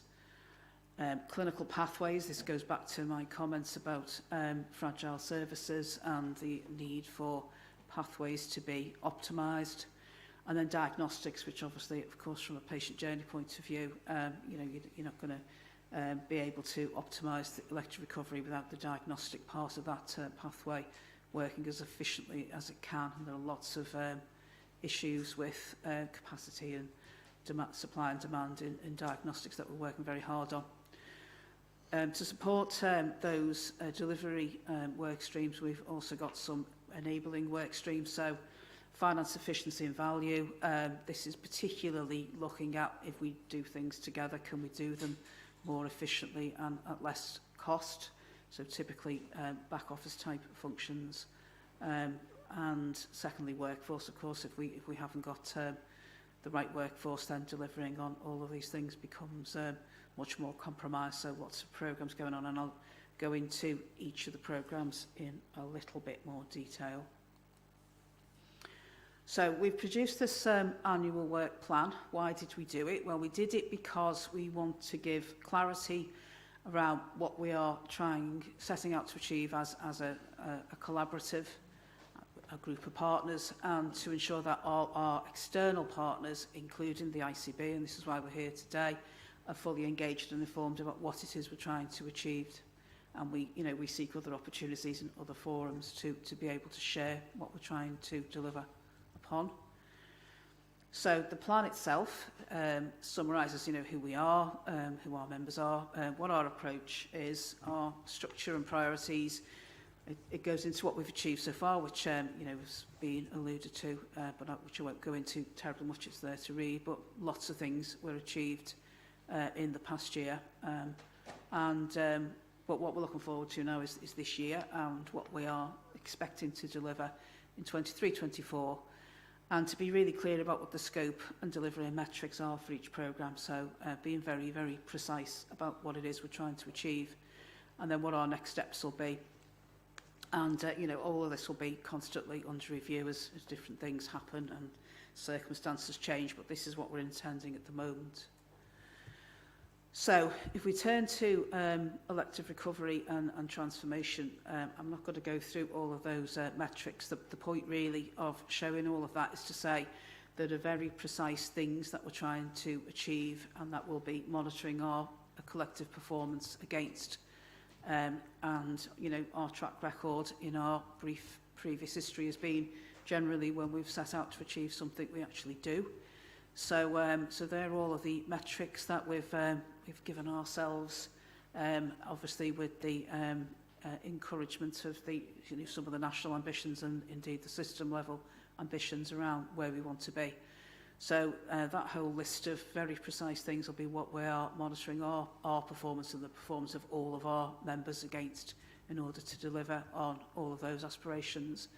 And, we are confident that we can deliver on all of those aspirations. We think we've got the wherewithal to do that. It doesn't feel, looking at those, that that's something we can't do. We are absolutely committed to delivering on all of those things. Clinical pathways. Again, what we've done is we've focused on what we thought were our kind of most problematic pathways. And the reason why we chose dermatology and ENT last year was because both of those are very fragile services in terms of our workforce. And you see that when you start to see services close to referrals and waiting lists starting to build up.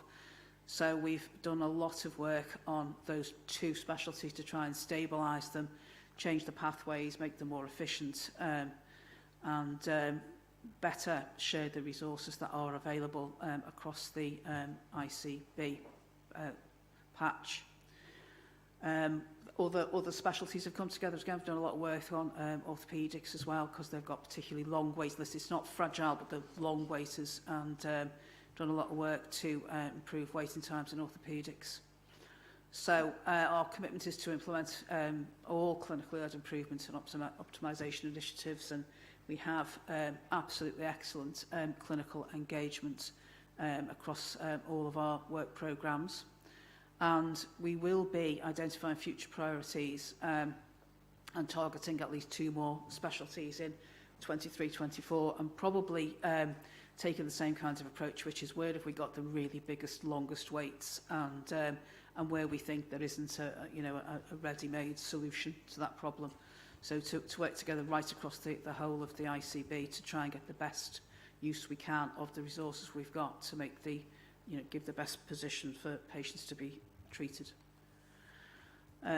Diagnostics, again, this is one that lends itself to lots of targets and metrics to set ourselves to deliver.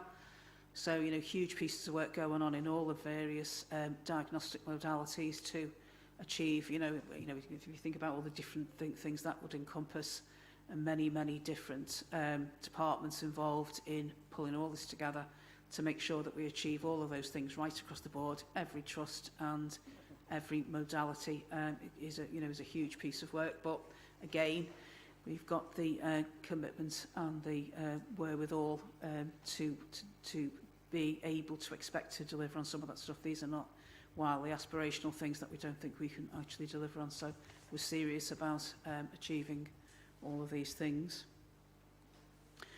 As I said before, the two enabling work streams, the workforce and the financial efficiency at scale, are less developed than the others. So we are working very closely on workforce issues because it's a difficult problem. But there on that list are some of the things that we will tackle and will deliver as a provider collaborative. But we'll also be working very, very closely with Chris and the ICB on how we scale this up and cover as many issues as we can in terms of being able to make the workforce more resilient and to improve recruitment and retention.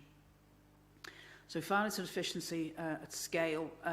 So we've got some schemes that we know we can implement and deliver in 23-4 to help the overall financial position. This is over and above cost savings that individual trusts might make.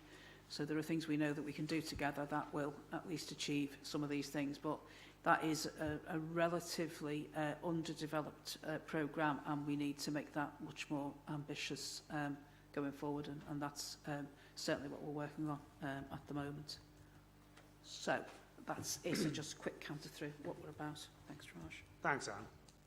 Any questions or comments for Anne? Great. Fiona? Thank you. Thank you, Anne. Really comprehensive. I know how much health inequalities features on your agenda, CMAS agenda generally, and yours in particular. Have we done anything? There's a lot of talk about waiting lists and shared waiting lists, but have we examined our waiting list to see if there's inequalities within it for protected characteristics, deprivation, etc.? And if we haven't, are we going to? And if we have, what are we going to do about what we've learned?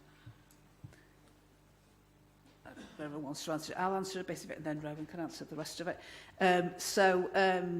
What we've done is loads of validation on our waiting list. So, I thought you were going to ask me about how much of that have we done, but we've done lots. We've really majored on making sure everybody's waiting lists are in a good fit state, and that everyone's on them who should be on them, and so on and so forth. But I'll let Rowan answer the question about the other stuff.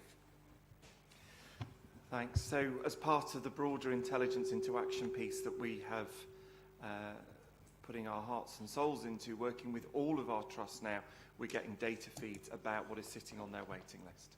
And that allows us to understand that in terms of the comorbidities and level of surgical risk those patients are living with. We've done a lot of work at St Helens and Knowsley to understand that and get those highest risk patients. And by the way, 40% of our highest risk patients come from the 20% most deprived of our population. So absolutely those living with health inequalities. And they are now being lifted out for opportunities, waiting well and prehabilitation. And we are already evidencing the significant improvements in the outcomes of those patients when they do have their surgery. So we've got a very strong clinical buy-in to this. We've got a clinical senate across the entire system that allows all of our trusts now to start to come together and work with these data to make sure we're providing the best care and therefore working into these health inequalities, because we are prepared to think differently, because we understand the patients and their needs sitting on the waiting list. It's not fully comprehensive yet out there, but we're building that momentum and rolling it out across the system. So as Rowan mentioned, at STHK we've been doing a bit of a deep dive, you know, on our trust to some of this stuff, perhaps you know, with a different angle on it. And what we found was like referral rates to secondary care for our services were approximately the same per 100,000, depending whatever social class you were in. But you would expect probably there to be, you know, more. So what you see is, there's nothing to see there, but there is actually, because you'd expect it to be more. And then when we looked at all of the other metrics in terms of that referral pathway, the thing we found that was most stark, and it was massively stark, was the difference in DNA rates depending on social class.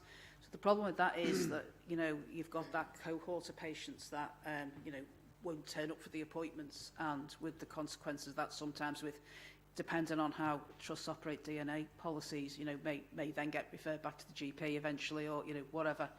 And so one of the reasons why I'm always hypersensitive to these digital solutions to things and PIFU, patient-initiated follow-up and stuff like that, is I really do feel like that's just another thing that will disadvantage that particular set of our population.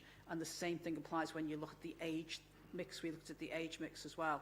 And for the elderly, the minute you start getting into this where they've got to actively, you know, kind of book something, they don't. So that's why I'm super sensitive, because I've seen the figures when we've just looked at it in one trust, in one place, but with a deprived population, that it does really have a really big impact in terms of the kind of process through the referral to treatment process. And to Claire and then Laura. Yeah, it was just to comment in support really of what Anne said. I think some of the work in here around the productivity, the theatre work, the diagnostic work, the elective recovery work is all giving us some really good, strong elements of our overall financial plan, and it will have a strong alignment as we work together on that. And particularly the theatre, I always quote this, but the theatre work done through CMAST partners, the improvement and the number of additional patients we've been able to see through the improvements in theatre productivity and flow has been really significant, and that will, you know, we're hoping to use some of that improvement methodology in maybe some of our other cost improvement areas throughout as we develop our financial strategy. So it was just to support what Anne said, but also to draw the alignments to the financial strategy as we're developing it. Thanks, Claire. Laura? Thank you. Just wanted to note the opportunity when we get into the pathway work to really work closely with places, because the answer is not just in the hospital. The pathways start, don't they, in the community, and we are the facilitators in our places, thinking differently about what that front end of those pathways could be, particularly for ENT and dermatology. So I think we're looking to work more closely going forward, aren't we, on some of those pathways. Really good point, Laura. I'll just bring in Hilary and then I'll come to Louise. Yeah, thank you. I'm just wondering how so you're obviously picking up quite a lot of risk and fragility, which is really good, and I think that complements our performance report, because we want the early warning signs, don't we? And I think the comment about the quality improvement approach is really reassuring. I suppose in picking up the risks, how does that align with the ICB risk register? And I know we're talking about the BAF next. So what is the relationship between the risks you're picking up, the articulation of that, and the representation of that at the ICB board in relation to the risks, particularly the BAF? Thanks. Hilary, the next paper is on risk. Can we pick up that issue then? And Louise? Yeah, thank you. It's sort of following on from Laura's point, really. I think it's at that local level, isn't it, that we can do something about those pathways. And I know as Health Watch, we've got some meetings set up at the C&M level imminently to have a little look about what part we can play into that. But I think there's something going right back to our Cheshire West presentation. I took some credit there for it. Laura, did you see that? Laura's presentation, when we were looking at our community partnerships. And I think there's something in there that's absolutely vital for that digital exclusion. And there's something about what do we know at that local level of people that are receiving all of this, and who knows that, and who within that community partnership can make sure that information's flowing. And I think certainly in Cheshire West that we've come a long way to looking at how that can be embedded across the partnerships at that level. Thanks, Louise. Okay, I'm going to move this on. John's going to say something about Sorry, John. It was just on the point around digital inclusion, and I agree with Anne around that. We need to be vigilant around any new technology we implement. The digital inclusion work stream in our portfolio has developed a number of tools and checklists and so on, which we're going to build in, similar to the clinical charter, around any technical and technology initiatives that happen in Cheshire and Merseyside. Need to follow that risk assessment and have clear mitigation plans for the type of risk that this does introduce. So that's part of the digital agenda for this year that will complement some of this. Thanks, John. It's really helpful. So, and great presentation, really comprehensive report. It's here for endorsement. People happy to endorse the annual work plan? Yep, thank you. If we can go now to the assurance framework, I think it's headed up by Claire, and then we're hearing from Matthew and Donna. Yes, thank you, Chair. So I'm going to do a little bit of an introduction, and then Matthew will sort of talk through the lion's share of it. Unfortunately, Dawn, who has been absolutely instrumental in this, is off sick today. So a massive thank you to Dawn. So I think so. So I'm pleased to present the initial board assurance framework for 23-24 for review and adoption by the board. As you know, it's a key component of our board assurance arrangements, the ICB's governance, risk management and internal control framework. And you'll remember that you approved the structure for the BAF, the reporting frequency and the risk framework at the February meeting. So the principal risks have been identified following discussions by the board, subgroup of the board and the ICB executive team. These seek to capture and articulate the major strategic risks facing the ICB over the coming year. I think part of that question previously, we will look to build this, Raj, in terms of ICS risks and bring in other system partners into that risk and the BAF going forward. So a key test is that the board recognises these risks, and we ask you to consider whether anything further should be added. So I think we'll build on this. So a lead executive has been identified for each risk and has led the assessment and development of the mitigation strategy and planned assurances. And I think colleagues around the table, we can sort of answer any queries that come up. So each principal risk has been overseen by one of the ICB committees, and they perform a key role in scrutinising the delivery and the impact of the mitigation strategies and determining the level of assurance that can be provided to the board. So the board assurance framework and risk scores have been subject to check and challenge by the exec team, board members and the audit committee. And a massive thank you to everybody, because the feedback's been invaluable in refining and improving the BAF. We do recognise, though, that we do need to do further work to develop and embed risk management systems across the ICB and to work with partners to develop a system-wide approach to risk and assurance in relation to joint objectives. I'm going to be chairing a risk committee over the next 12 months that will support the audit committee and board with this work. The terms of reference for this committee are attached to the report for reference, and they were approved by audit committee last week. So that's a brief introduction, Raj, and if I hand over to Matthew, please, to sort of take us through the BAF. Thank you. Thank you, Claire. Matthew Cunningham, Associate Director of Corporate Affairs and Governance for the ICB. And just to reiterate my thanks to Dawn Boyer, who has led most of this work and done an excellent job in bringing a complex topic to the board. So what you've got in the pack today and what we discussed previously really is a summary of our initial board assurance framework risks that are in Appendix A. And this sort of lists the principal risks, both the sort of inherent, current and target scores and priority actions. What you also see as a sort of visual is a heat map in Appendix B that allows you to get to see where the risks are currently, but also gets to see any sort of trajectories quite quickly and simply. That sort of risk assurance map is then followed up in Appendix C, which again indicates at this stage the planned assurance to be provided. And then the bones of the detail you'll see of each risk is in Appendix D, which articulates in more detail the principal risks, also the mitigation strategies to those risks as well. You'll highlight, or you'll have seen highlighted in the report, the four most significant risks that we're presenting today are in relation to urgent emergency care capacity and flow, primary care demand and capacity, the achievement of the ICS financial duties, and the effectiveness of service recovery plans for primary care. And hopefully just in the discussion this morning, you see that's reflected in the board assurance framework. All of these are currently rated as extreme, and mitigation plans are summarised in section 4.3 of the report and clearly described in more detail in Appendix D.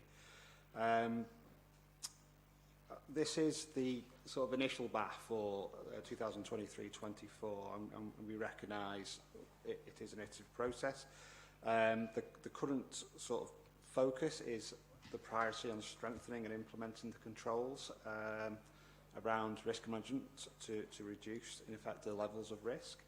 And as these start to have an impact in reducing the risk, the focus will shift more to providing assurance that controls are embedded and effective to you as a board. And again, those planned assurances you'll see in Appendix C. I'll finish with this because I'm sure we can get into the detail through some questions, but we are asking the board today really to adopt these principal risks and also consider whether there are any further risks that should be included in the board assurance framework. And for example, the Finance Committee met earlier this week and they raised whether there should be a risk specifically focused on the impact of industrial action. So I'm sure there's colleagues around the table who can talk on that as well. Also, asking the board really to note the current sort of risk profile and the proposed mitigation strategies and the priority actions for the next quarter. And as Claire's also highlighted, note the establishment of the risk committee and its role in supporting the ICB in implementing the framework. I'll leave it at that, Chair. That's fine, and happily answer some questions. Thanks, Matthew. Any questions and comments on this work? Hugely important to the working of the board. It directs our agenda, directs our focus, can lead to investment decisions. First, let me just prompt some with a question. The 10 principal risks contained in the paper, we're going to seek the board's approval for those 10 principal risks. Do people believe that they are comprehensive? Is there anything missing? People think. I'd suggest on workforce, we're missing retention. I think it talks about recruit. Unable to retain, develop and recruit staff is P9. Oh yeah, sorry. It's in the first one, isn't it? Yeah, I missed that. That's pretty comfortable with those 10, Warren? They look like the right 10, particularly the 4 that have been flagged up. The only one, whether it's an ICB one or not, it's that relationship to the wider partnerships, the health and care partnership, and that relationship and how we make the most of those partnerships in prioritising the best care for our communities. So it's not in here, but I think it's set up as part of the relationships we should be working on. So I don't know if it needs acknowledging within here somehow, but this is the gamble we're all part of at this point in time, isn't it? Yeah. How can we make the most of all of us? It's a fundamental issue, isn't it, to the ICS and the way the ICB and the ICP works, or the HCP works. I think what Warren's suggesting is that we should identify that the issue of having effective relationships amongst the many partners is critical to our delivery. And we should place that as a principal risk. People, it does feel complex, it's complicated, we need to put lots of time and effort into it. Claire, is that you? So I agree, absolutely, it's a critical priority, but it's whether it's a mitigation rather than a risk itself, because we can deliver against our risks because we work in partnership and through partnership and that system working. And I think as part of the introduction I did talk about part of this year's work is to look at system risks and partner risks. So I agree with Warren, it is absolutely a priority, but I would counter with it being part of some of the mitigation strategies through probably all of the risks. If I could, are you going to respond to that, Graham? I've got a response to Claire. Should I go? Yeah, I am. I think it's like arguing that it's an enabling factor rather than the outcome. but so are other risks that are in there. Digital is one of those. We don't want digital just because we want digital. We want it because it's a mean to an end. And that, my gut is telling me the importance of it and the complexity of it warrants the focus that it could get by identifying it as a principal risk. But it's a board decision.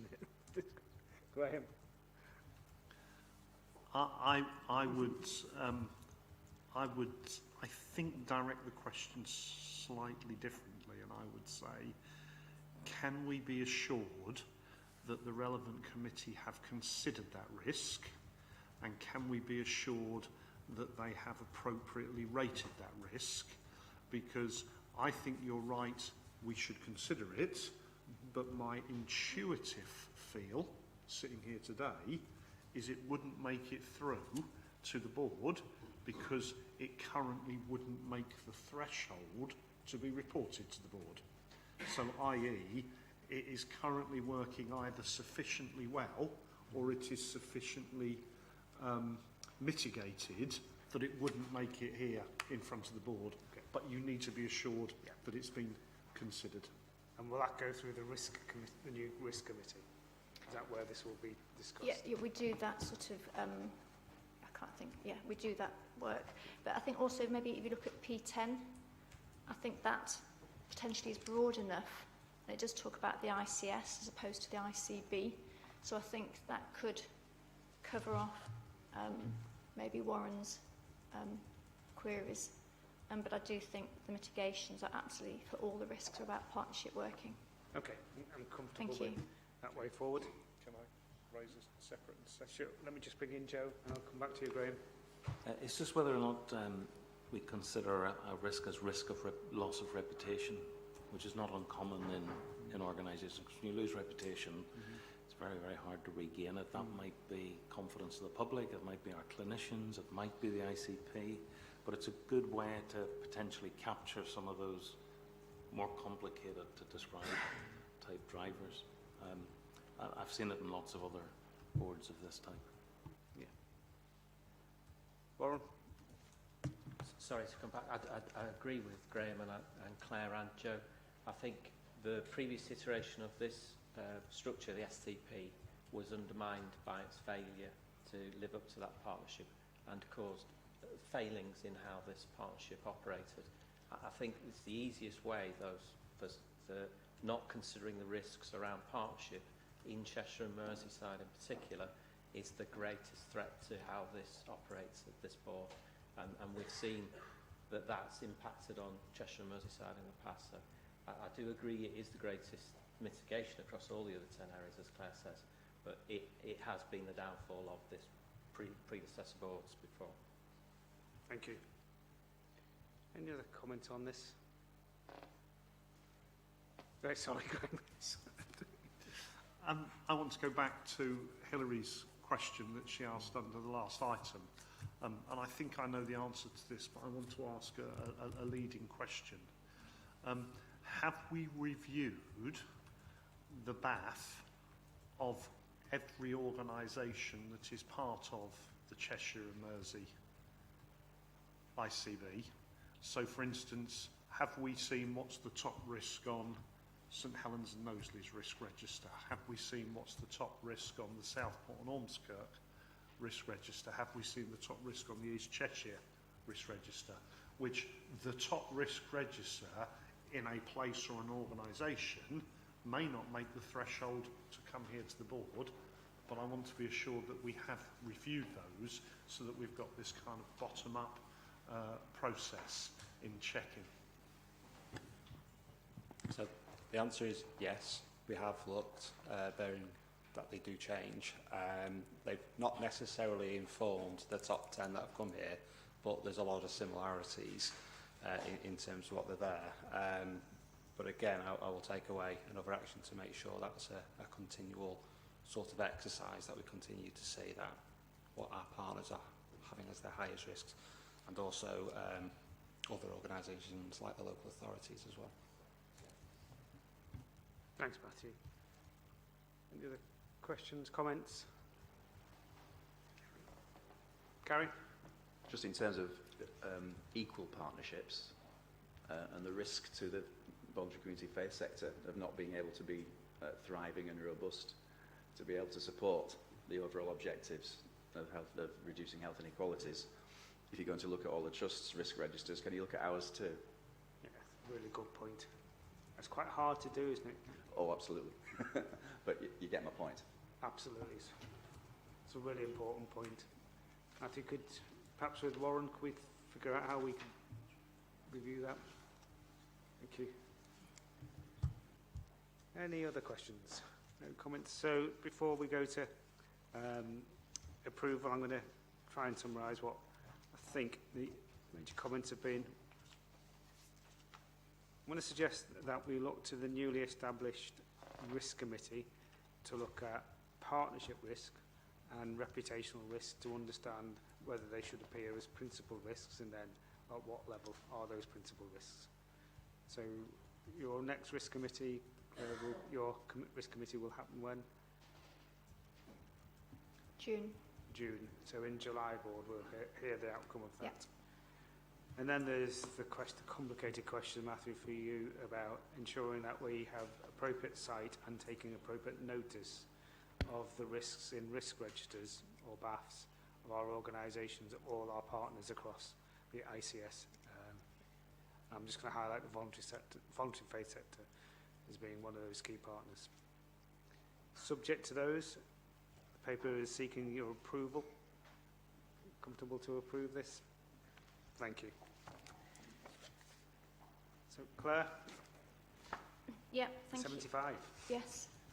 Well, I hope I don't, not quite that old. Anyway, so on 5th of July this year, the NHS celebrates its 75th birthday, and that's the same week that we as the ICB, NHS Cheshire And Merseyside, mark our first year in operation.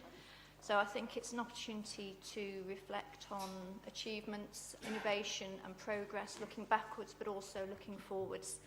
And there will be nationally, regionally and locally a number of opportunities to celebrate this. So this paper is primarily aimed at our staff, and I think it really builds on a lot of the stuff that Chris was talking about earlier in terms of updating our people agenda and all the work we've introduced for our staff to celebrate and support them. So I'm not going to go through everything in detail, but there's a list of activity we're proposing to celebrate both the 75th and the first anniversary of the ICB locally within the organisation. Lots of things going on in terms of branding, in terms of events and opportunities to share people's joy and pleasure of working in the NHS. But there will also be an awful lot of events and celebrations that we'll do with our national and regional partners and NHS and wider partners to celebrate the NHS with our public. And I think that's as important as celebrating with our staff. But this paper primarily focuses on how we'll be celebrating with our staff. So it's for information for the board. I think it's recognising where we are a year on. And I'll just leave it there if that's okay, Chair. Thanks, Claire. Any comments for Claire on this? Hilary? Yeah, great paper, thank you. The Windrush, 22nd of June, fundamental to the start of the NHS, and that's our board day. And if we're going to have a story with patient experience, it'd be good to bring some generational stories of people with lived experience of being a member of the Windrush generation, and particularly in terms of the contribution of that generation to the NHS and subsequent generations as well. Great. We'll Great do that, and I suggestion. think that's already planned here, but thank you. Brilliant. Thank you. Thank you. Any other comments? Lots really important to mark this anniversary. So thank you. Good stuff. Rowan, I think you're going to... Oh, have I missed one? No. On the report of Cheshire And Merseyside ICB Quality and Performance, Rowan, I think. I'm going to take that. Oh, is that? Right. Thank you. So I met with Tony before, who's the chair of the Quality and Performance Committee. So I'll take the report as read. There was just one area that he wanted me to highlight for an escalation, which was under section 4, where in the April meeting we discussed the outlying status of the East Cheshire Trust in relation to mortality data and particularly Standard Hospital Mortality Index. We had further discussion with, at the last Quality and Performance Committee, and there's been a decision made to make a link with the Trust and invite them to a future Quality and Performance Committee to better understand the data, discuss the progress and any developments around quality improvement. And I think Rowan has agreed to communicate directly with the Trust Medical Director. Thanks, Chris. Rowan? Yeah, thank you. Just to say, we spent a lot of time on this, again, as colleagues have picked up today. It's about picking out those metrics where we should be shining lights. And we know that our colleagues at East Cheshire have been working to best understand this for a little while, and we're looking to bring some additional support with a system view of what is going on, looking to help them triangulate their data with some of the other intelligence tools that we've got through our informatics setup. I'm working directly with the Medical Director, John Hunter. He will be coming with his team to our next meeting to take us through some of that, and obviously working closely in the background. This is precisely what this committee is there to do, to help pick up where there are specific challenges and not just purely seek the assurance on it, although that is important, but to look at what a system response might be if some of their challenges are driven by, for example, things like fragile services. So it feels like this is precisely what we're there to be doing. Thanks. Thanks, Rowan. Chris, Rowan, can I just use the opportunity of signing off and approving the risk paper to suggest that when we escalate via the assurance committees, we escalate in the format of a risk and use the risk template, I guess. In that way, it would be clear to us what we're doing to mitigate the escalated risks. Does that make sense? Yeah. Okay, thank you. So, it's here for noting. Any other comments, questions? No? If we can go to Audit Committee. Thank you, Chair. The main themes are identified in the executive summary. Just a couple of main points. One is the internal audit and external audit work is progressing well in terms of the annual accounts for the 9 CCGs and the ICB. Then with the annual report, we've come to the June Audit Committee and to the board. There's nothing of any significance to report in terms of the internal audit and the counter fraud work that's taken place and the plan to be put in place for this year. So everything's on track at this point. Thank you. Thanks, Neil. Any questions for Chair of Audit? Thank you. If we can go to Finance. Claire, I think you're standing in for Erica. Okay, yes, absolutely. Yes, so paper sets out the key items. Switch your mic on, please. Thank you. Good points, thank you. Yeah, the paper sets out the main areas of discussion of the Finance Committee over the last 2 meetings. We have obviously closed down last year's accounts in that period, so we've been looking at the financial position over that area of time. We've also already talked about the financial plan and some of the comments from the committee around the risks of CIP delivery and the workshop that Neil described. I think it's probably worth flagging that we had quite a lengthy conversation about the BAF. There was a few areas that we felt, probably not necessarily to escalate to the board, but a few areas that we felt we could strengthen in terms of the wording around some of the mitigations, maybe even be a bit more ambitious around some of the target dates as well. So probably nothing particular to escalate to the board other than things we've already discussed, but I don't know if anyone else from the committee wants to add anything to that. Any questions? Thanks, Claire. And Claire, I think you're doing primary care for us. Yes, thank you. So the April meeting was the first meeting of when we had all 4 contractor groups there.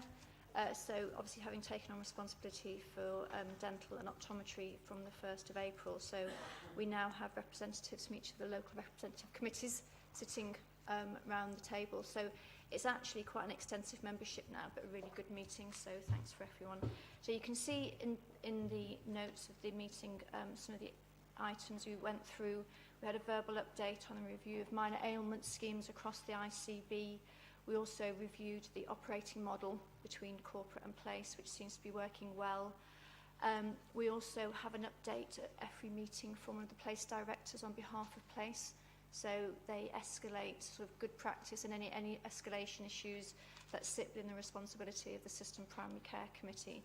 So that took place. And then we also have a verbal update from those members of the local representative committees who were asked to primarily talk about pressures, system pressures and access pressures. So that happened as well. So that's it. Thank you. Thank you, Claire. Any questions or comments? Owen? Thanks, Claire. We're all aware of the challenges, particularly in dental care, that are now coming into our responsibility. So is there a sort of plan of work and metrics that our dental colleagues will bring to subsequent meetings to allow us to be cited on what's going on, and then the opportunity to then read across for support through quality and performance or transformation as required? Yes, thank you. So I referenced earlier about the primary care strategic framework that we've been working on. So that covers initially GPs and pharmacists, because obviously we were responsible for both from the 1st of July. We are looking at a dental improvement plan. Obviously, having taken on responsibility for dental services, it's not just primary care dental services, it's the whole end-to-end pathway. So we need to consider all elements of the dental pathway. But we're looking to bring an initial draft of the dental improvement plan to System Primary Care Committee in either June or July. There are quite a lot of pressures at the moment that we're aware of, but there's an opportunity to do things locally, which we haven't had before, I think. The services moving, the responsibility moving from the region to the ICB. So June, July, we'll go to the System Primary Care Committee, but then we'll bring something to board. But I think you're right in terms of triangulation.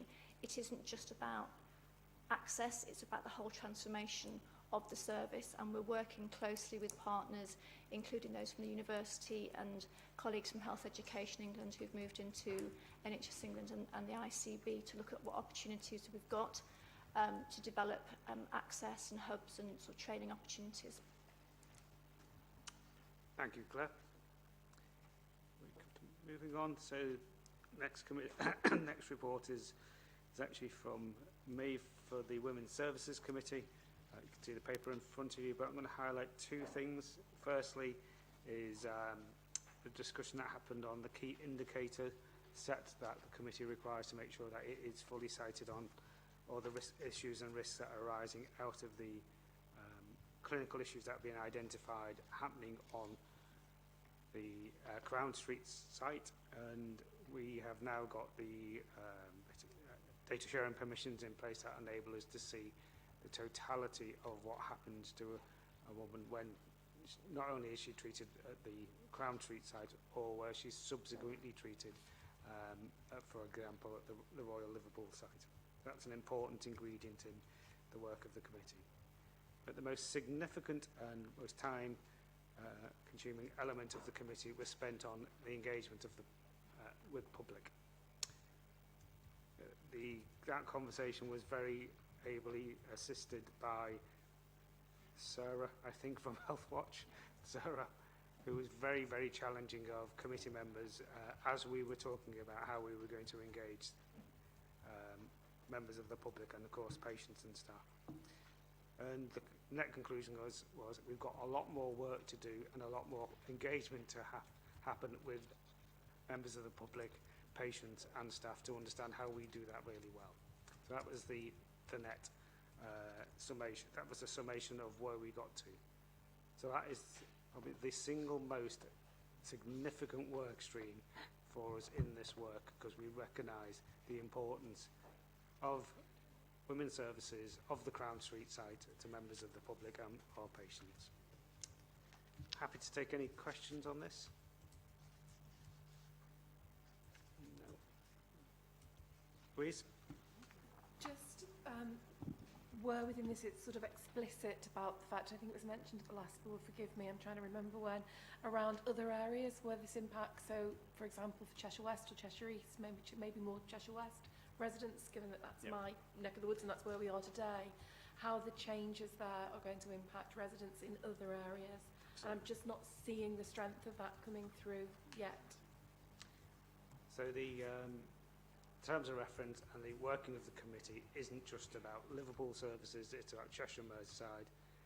And there's two ways that that's enacted. One is a representative from CMAST, who's the medical director at Arrow Park, Nikki Stevenson, representing outside of the Liverpool area, and I've forgotten the name. There's another representative who, again, is charged with making sure that any decisions, any options that are identified for recommendation to the ICB take into account that factor. Okay, if no more questions, I'll go on. I've not been notified of any other formal business, any other business for the ICB. So if that's okay, I'm going to take that opportunity then to close this meeting. Thank you for your contributions. It's been a really good meeting, good conversations happening across the table, even some disagreements, which is always a good sign, I think, to a board meeting. Thank you. Say for the board, we'll